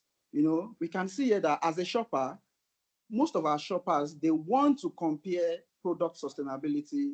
They want to be able to view sustainability scores, but this has been made difficult, which is one thing our product is going to try and solve. Now we add a little bit of a competition analysis showing the strength and the weakness of our competitor in the market, of EcoCompare competitor in the market. We've been able to highlight their strengths and their weaknesses, which we actually work on the strengths, making sure that we have all the strengths. And also some of these weaknesses, we are not going to have limited category of products. And also we are also not going to have limited brand partnership. Now moving ahead, what is our solution? Our solution is to provide a mobile and also a desktop app that will help shoppers easily compare sustainability metrics across products, ensuring that our app is user-friendly. There's a very wonderful scoring system, and it's also personalized to each customers. What will be the user experience? All they just need to do is to search, view, and compare a lot of products, view the sustainability scores, and also, based on their preference, we can make recommendations. The key features that our app are going to have are listed above. We are going to have sustainability scores, product comparison to barcode, QR code scanning for instant sustainability data, and even, as I've said before, personalized recommendation. Now, this is going to be our user story and requirements, just as listed above. Our app is going to have multiple device compatibility, social media sign up, email sign up, integration with major platforms, advanced features, and even search capability. Now, what's our value proposition? Our value proposition is for conscious consumers, conscious customers, customers that believe a lot in sustainability to make informed and easy decision. We want them to be able to make a transparent comparison across all brands, across any form of product, and also based on their preference, we will make recommendation for them. We are also going to ensure that we have community reviews also to ensure that people can share their insights and also build trust on our apps. You can say, as listed, we have our target personnel. We saw that based on the facts online and based on our research with even people, with consumers, with shoppers generally, we saw that people that are more conscious are the Gen Zs and the millennials. So we are focusing our marketing strategy on actually those people, and also people that are also health conscious, people that are also environmental focused shoppers, people that try to make sure that they have sustained products being used. Now, we noticed that the Google search for sustained products rose by 71% from 2016 to 2021 based on WWF 2021. Now, because of this is one of the reasons why we also want to invest into this part of the business. And also, this is our goals and success metrics as listed above. There's going to be an increase in users' engagement, which we are going to boost massively. Our goals and success metrics continue, which our download rate will increase, our adoption rate will increase, engagement rate will be monitored, conversion rate will be fully monitored, and our feedback also, we would also work on getting customers' feedback so we can know how useful our product is. Now, this is actually a game change for conscious consumers. We want to redefine shopping. And this is a call to action that let us create a more sustainable future together. And as we work together, we are going to make a lot together. Thank you very much for this opportunity to present this to you all. Thank you so much.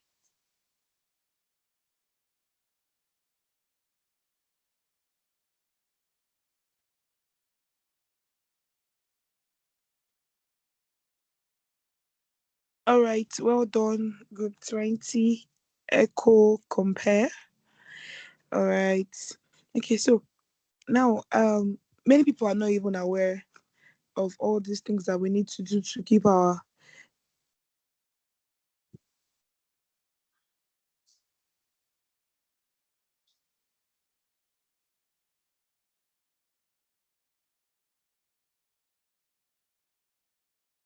shots and all of that. So now my question goes thus.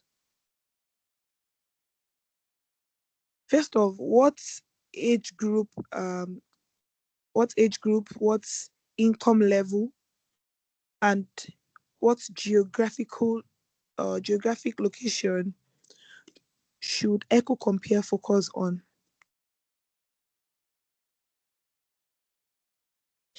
Can you please come again? When you were talking, your voice was breaking. Oh, sorry please about. come again. Okay, so basically, I want to know the demographic group that Echo Compare is working with. What age group, what income level, what geographic location is Echo Compare focusing on? Good afternoon. Yeah, good afternoon. So, member of Group 20 on Echo Compare. So, basically, concerning the age group, like we said, we're focusing on the millennials and the Gen Zs that are eco, that are sustainability focused. So, the age group we are focusing on is age 25 to 60. That's where the millennial and Gen Z falls in. And for the nationality and region we want to focus on, we feel for the MVP, for the initial product, we should focus on the South Nigeria. And the reason is that in terms of degradation of the ecosystem or the degradation of environment, I feel there's a lot of impact that extraction of crude oil has made in the South area. So if there is going to be a high percentage of eco-conscious people, we are going to find more of them in those areas because they'll be looking towards making choices in order to improve their already degraded system. Okay. That yeah, I get you. How will Echo Compare gather accurate data on product sustainability attributes? Okay, for a gathering of data, we spoke about focusing on two things. One is the vendor, there are people we call vendor on the app, and the vendors are brands that produces goods that are sustainability products. Like in terms of, okay, let me explain. Let me make an illustration. Not all products as eco impact, like as degradation impact on the planet or on the earth. There are certain produce that we have to focus on in order for there to be an eco or sustainability impact. Now, those products such as clothing, we are talking of food, those products that need sustainability rating, brands that produces that, we connect with them in collecting their sustainability information in terms of, are they NAFDAC certified? Are they the materials they are using for the production of their goods? How eco-friendly are they? So we collect all their their information, their sustainability information from them. That's one. The other thing we were thinking of is that due to the fact that we are collecting the information from vendors directly, they may be something called buyers. They may lie to us and there's no way we could verify. So because of that, we are going to follow international standard of sustainability check on all goods generally across the globe in terms of we are going to search for products. What are the standards for product sustainability across each section in the I don't know how to. Okay, that's the best way I can explain it. So.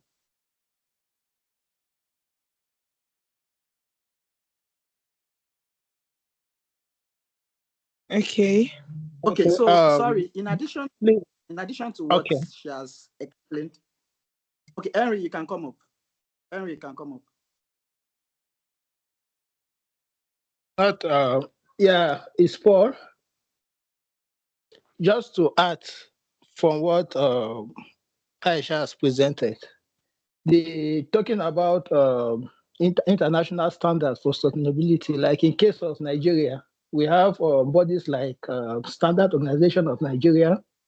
They have data of such thing, of sustainability product. We have NAFDAC in case of food and beverages. Then we also have organizations like the United Nations Environmental Program. All those organizations, we can collect data in regards to sustainability product that we are going to use to give informed information to our consumers to take an informed decision on the product they will consume based on their environmental consciousness. What your revenue model is like?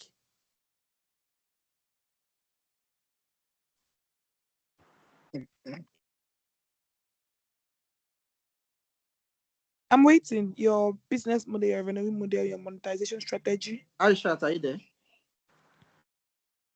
Yeah, I'm there. Sorry. So for revenue, we are looking at premium package for our end user, our primary target customers. Those are the people that are actually using the app. So we are looking at premium package But before, because there's usually a trial for most app that has premium package, there's usually a trial phase. So our trial phase will involve creating access to certain products. So there is a number of products they can get information of sustainability from before. Once the limit, let's say, is 5, once the limit is reached, they will have to subscribe to get more information concerning to get sustainability information for other products. This premium package is only covering produce that actually that people are actually curious about their sustainability. But products that are not really, people don't really want to know how sustainable they are to the economy, we can provide those information for free in order to attract as a free app, in order to attract as many users as possible. And aside that, concerning our vendors too, due to the fact that if we are going to be putting their product on our app, it will bring about an indirect advertisement to them. Because if their sustainability score rating is high, it will bring about many customers from our app getting their own produce, which is an indirect marketing place for them. But that's not our own primary objective. So we believe that for increase in conversion rates to their brand, we are also going to be we are going to find a way to like get revenue from them too, probably by um um due I don't ads metrics. I don't I so Okay. Let So, me come in and support. thank you very much. What? Yeah, and our time Please, is I fast. just want to add on what my colleague have presented. We have other models in which we can generate revenue. Apart from the subscription model, we also have premium to premium model. We also generate revenue through consulting and customization. That is some of the sustainable tools. We have to provide consulting on them, consulting services like bulk data. On such, we have data and analytic sales that we are going to do as well to sell data to huge consumers, even to government, depending on what they need, even to international organizations like the United Environmental Program. They might need data on environmental issues and environmental conscious consumers. It's another way of making money. Licenses or white labeling. We have licenses or white labeling and carbon credit / offset. We can use carbon credit and offset if like it's a tool to help businesses track and reduce their carbon emission. This we could partner with carbon offset programs, allowing businesses to purchase offset through All right, platforms thank you very and much. commission. Don't have time. You went to go and look for it maybe on ChatGPT or something. I reading that for us. But anyways, thank you very much. So group 12, are you ready now? Thank you very much, ma'am. Yeah, you're welcome. Well done, group 20. Good job. Group 12. Yes, we're ready. All right, yeah, proceed. You have just 5 minutes. Group 19, be prepared afterwards. We are ready, group 19. Hello, can you hear me? Hello, can you hear me? Group 19. Group 12 presenting now. Hello. Group 19, be prepared after group 12. Group 19, we are ready. We are ready, ma. Can you hear me, ma?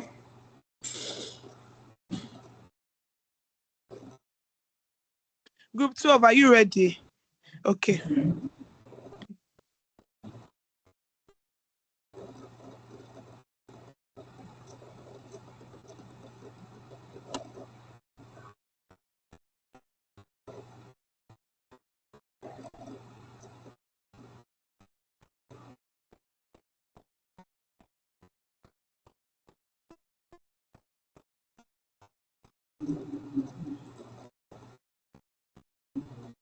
Good evening, everyone. Can you all hear me?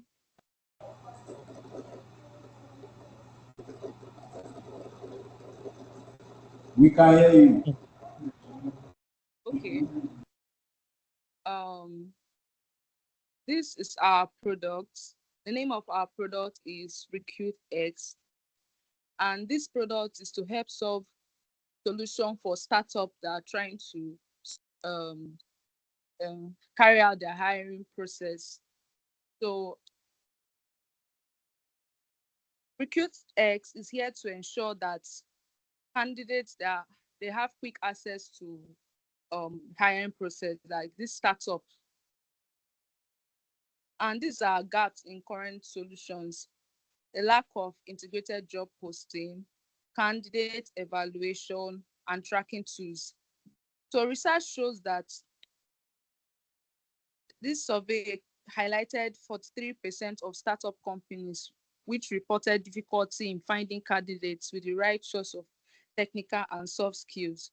So why choosing RecruitX? This is an app, a centralized app that helps in streamlining job posting, candidate verification, and skill evaluation.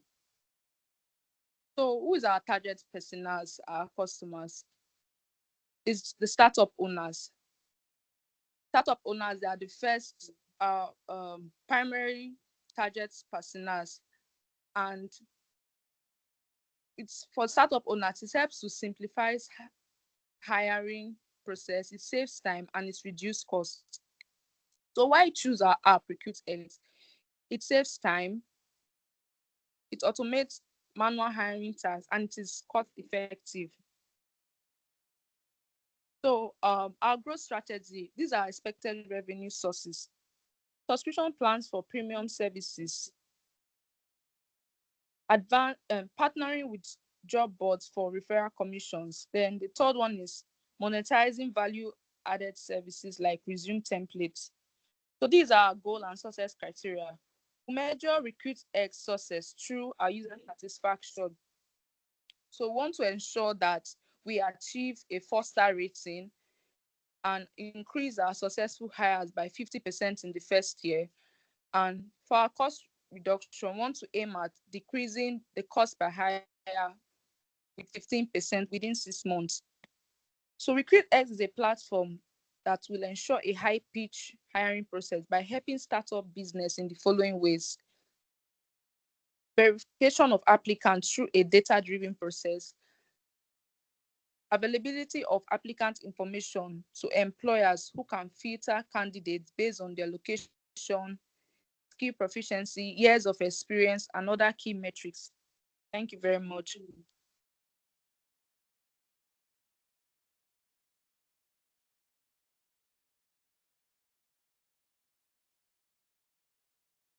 Thank you very much. All right. Thank you. So, who are your competitors in the market?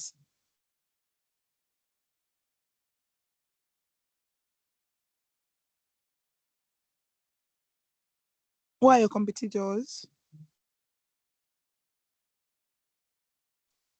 Our competitors, hello, this is Grace. I'm speaking on Group 12. Our competitors include the likes of Jobberman and LinkedIn. So, what gives you an edge over them?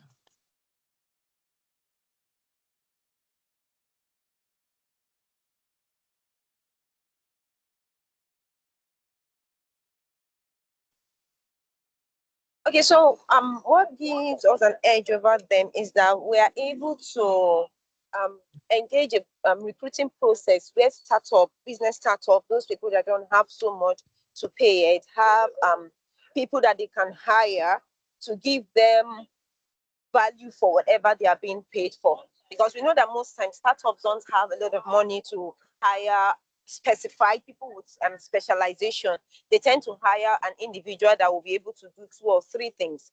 So with X, they have such ability to hire one person that can help them process or complete 2 or 3 things in the office. So, how does that work for the employees?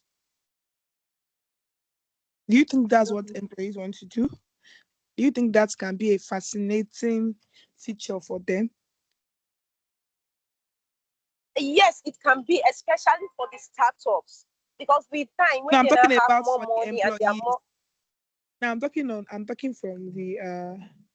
from the view of the employees. Yes, we know it's going to help the startups, but you also want. Okay, so not necessarily for the employee, for the side of the employee, we know that most times in the markets today, they are always asking for how many years of experience, how many years of experience. So for the from the side of the employee, it's also an advantage, because by the time you work up in startup organizations where you're not paid so much, but at that point you've gathered more experience and you have more hands-on experience on things.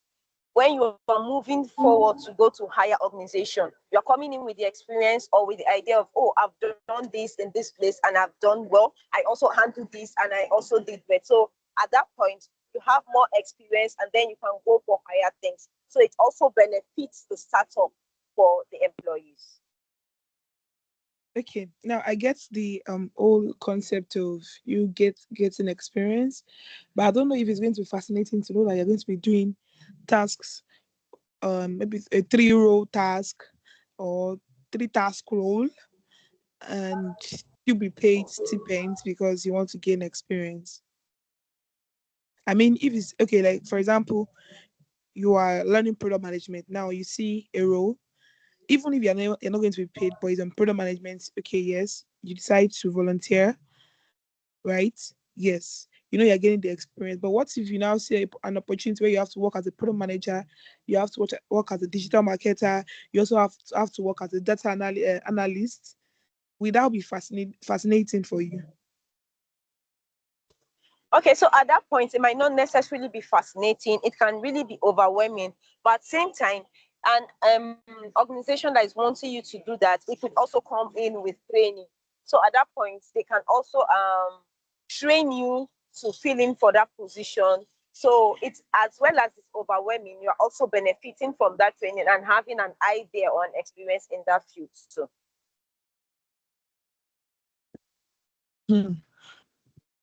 Okay, let's leave that. Now, you're going to be having series of data, you're going to be having personal information, CVs, and other sensitive documents uploaded by applicants. How do you want to ensure the security of such data?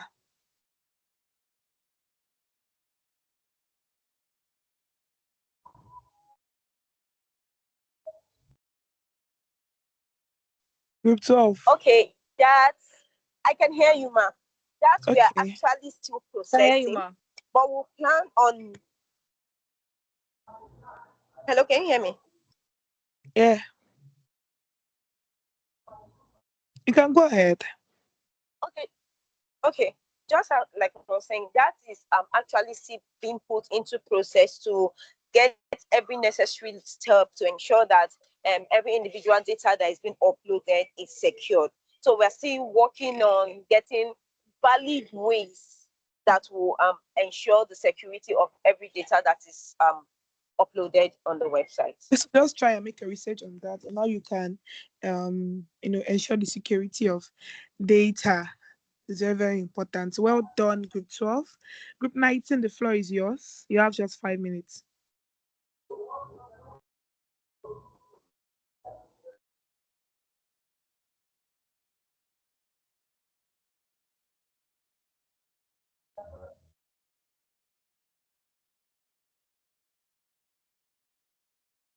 Okay, Group 19, where are you guys? You were commenting some minutes ago that you were ready. Yes, we are here, ma. Can you Your hear me? time is reading already. Thank you. So, without wasting much of our time, I'm just going to go into the four aspects. I hope you are seeing what I'm sharing. Yes, proceed. All right. Is it that you don't So, have your slides? yes, this is the slide. This is the slide. This is not a Are you slide. seeing it now?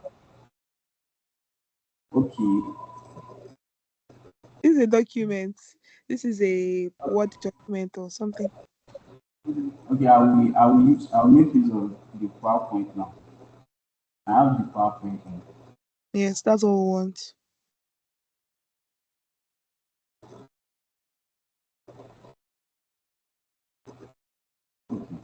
So, yes, thank you. So, Group 19, we are dealing with small hotel and guest houses, and we are trying to build up a website, majorly trying to troubleshoot bookings for them, how to make sure that they book in a proper timing and they are able to exit proper timing. One of the problems, these are problems, booking errors and the inadequate information for guests, and also poor communication, payment issues, difficulty in collecting and showcasing reviews, because many of the customers, if they want to, when they enter the website, or they want to know how much or what's the quality of the rooms or the hotel. So from previous guests, they'll be able to see um, what others are very experienced, and then by those reviews, then they will be encouraged to be able to log in. Now this is a solution. It will aid in solving manual booking record, inadequate information for guests, poor communication, as we've said. And also with this program, the website will improve the guest experience and enhance operational efficiency and boost the guest house or hotel competitive edge. Now, without making taking much of our time, I'm just going to go to the goals and the success criteria. Is for business goals is to increase in bookings and seamless bookings, expanded bookings and brand trust.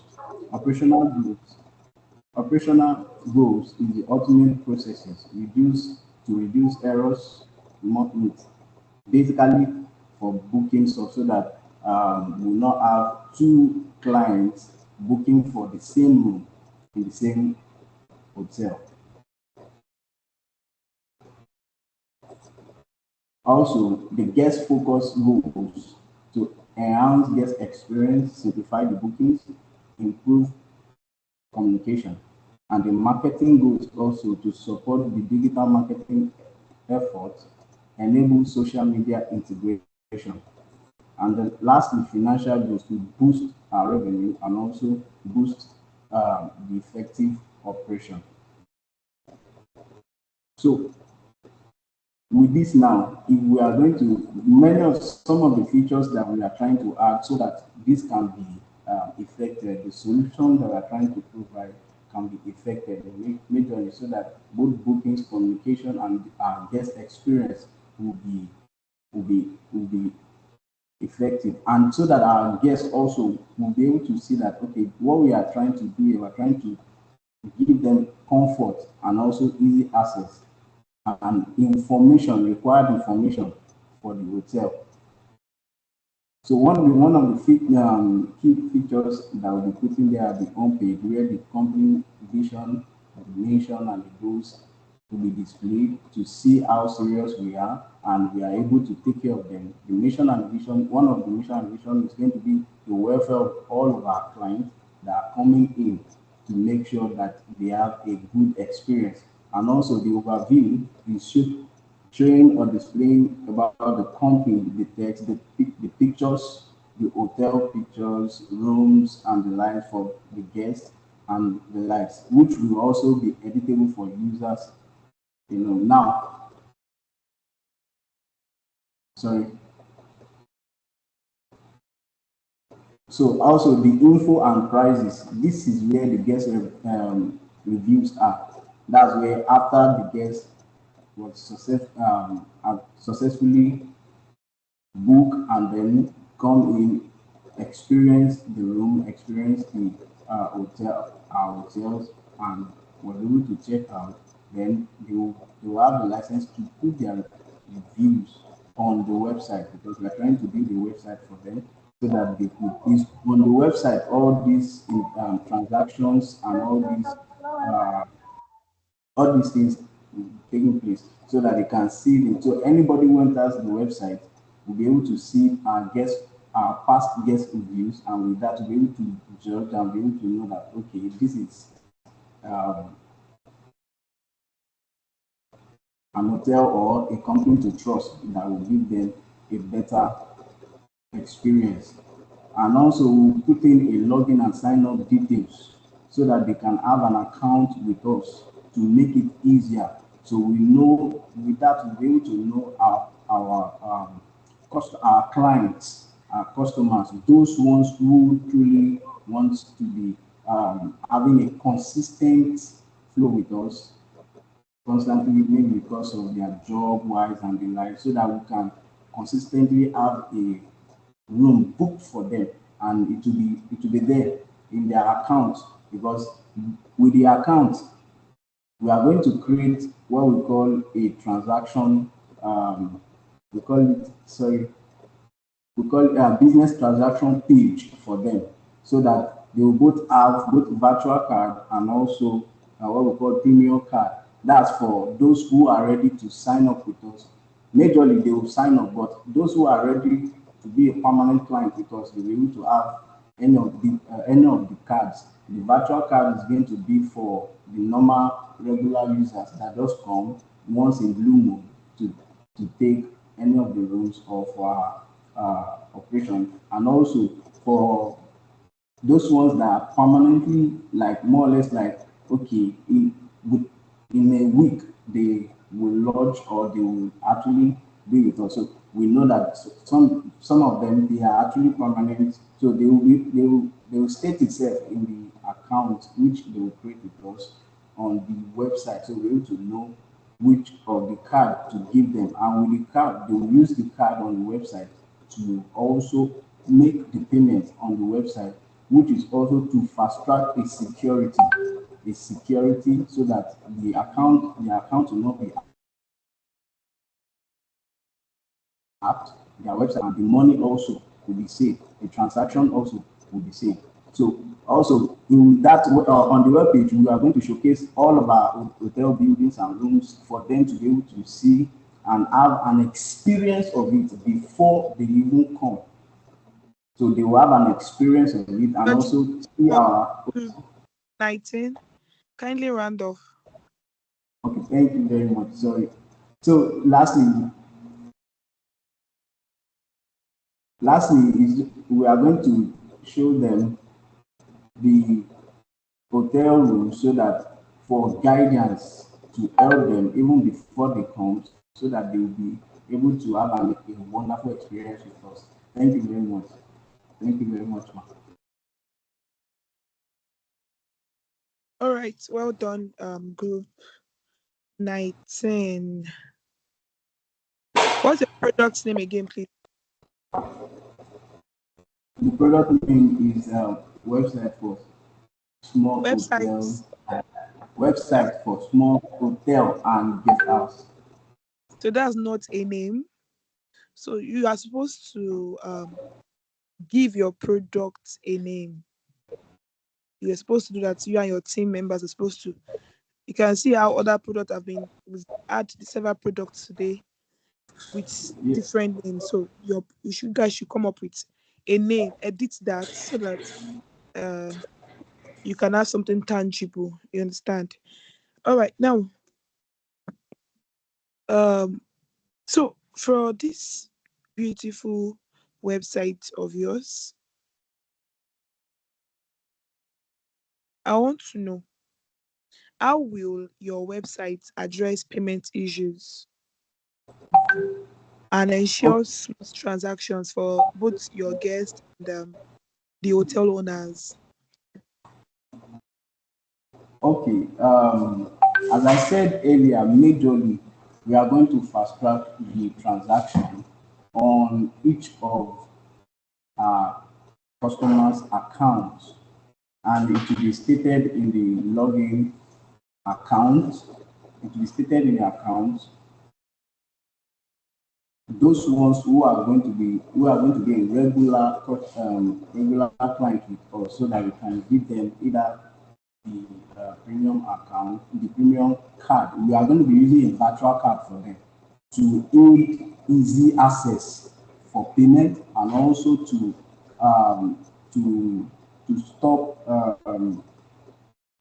to stop immigrants from being hacked, to stop hackers to hack their payment, or to also fast track the payment data. So that's why we are using a virtual card. We are not using a normal online like pay stack that the network can easily hijack and all that. So we use a normal virtual card into our account. So with that, the virtual card makes, so what they do is that they pay or they transfer the money into the virtual card. It's going to be like more or less like a wallet for them on the account, on their own account on our website. So they'll put it there, they'll put the money there on that wallet. So with that virtual card, they'll be able to make transaction with us on our web page. And with that, there's going to be a seamless transaction. Okay, so what's the monetization strategy? Okay.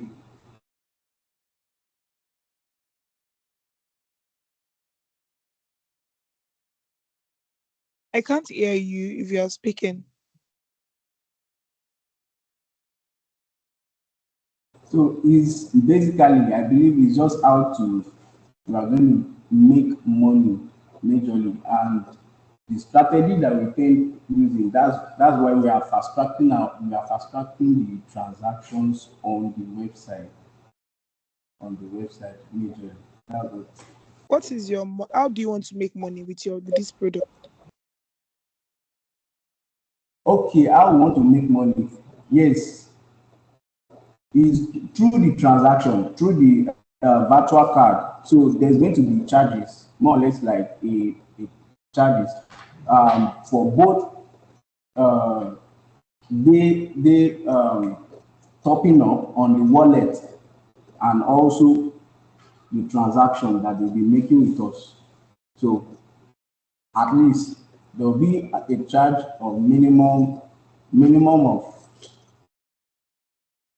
100 naira for each minimum of 100 naira or 50 naira for each top up on the wallet.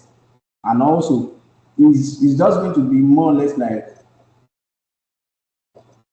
twice or 3 times in a week, twice or 3 times in a week, when that top up is constant. So it's just going to be more or less like twice or 3 times in a week. And also traffic we trafficate on the website to also make money from them. Traffic on the website. So that's how we get our monetization. All right. Okay. Well done, Group 19. Well done, all the teams that have presented.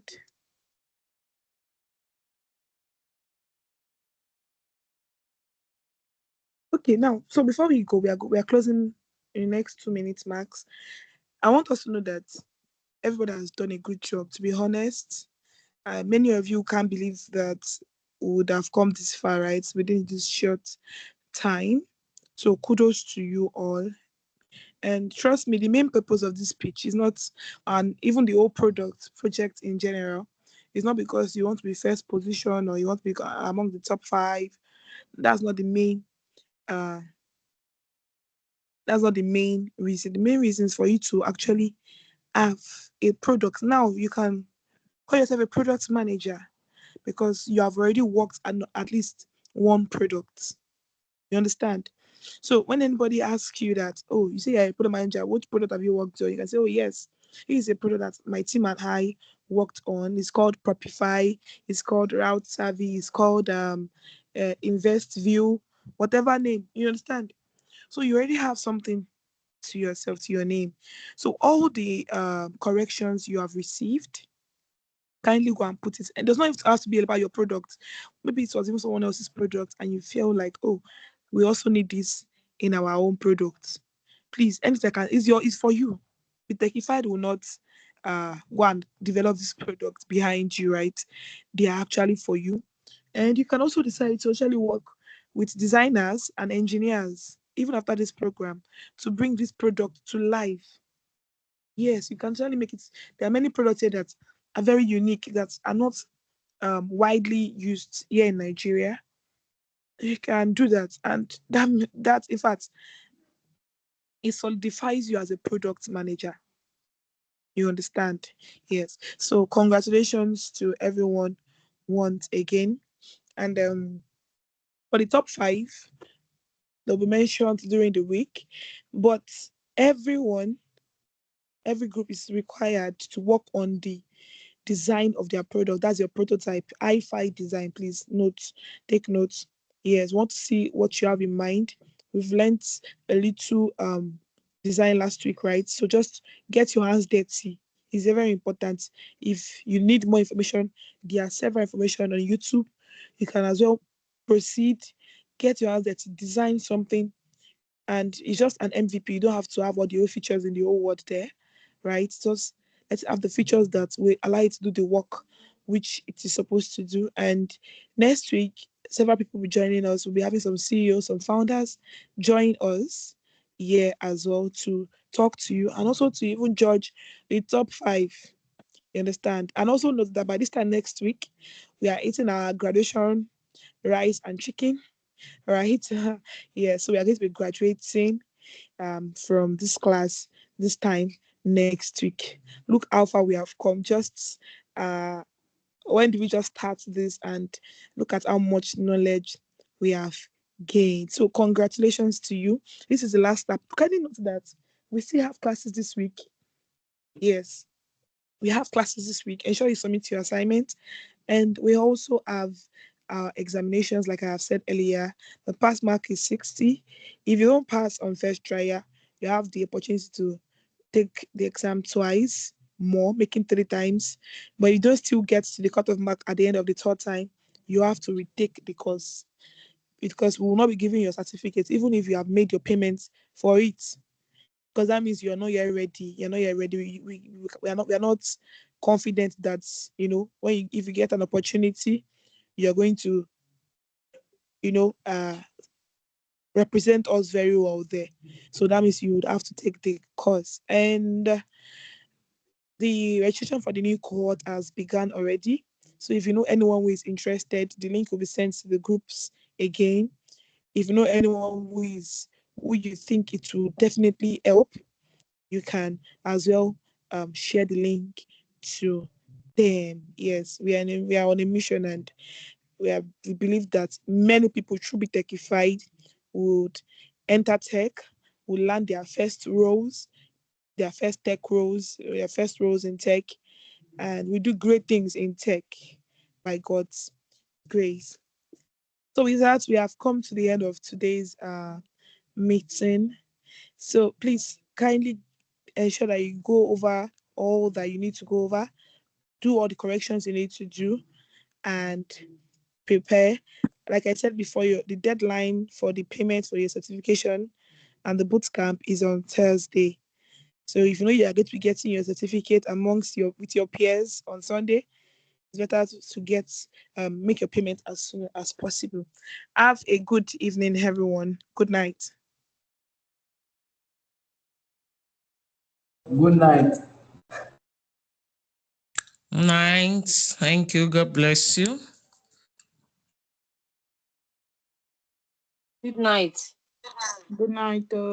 Thank you.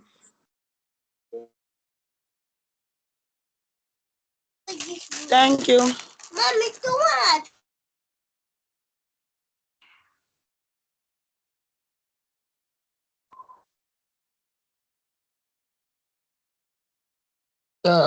Thank you and good night, everyone.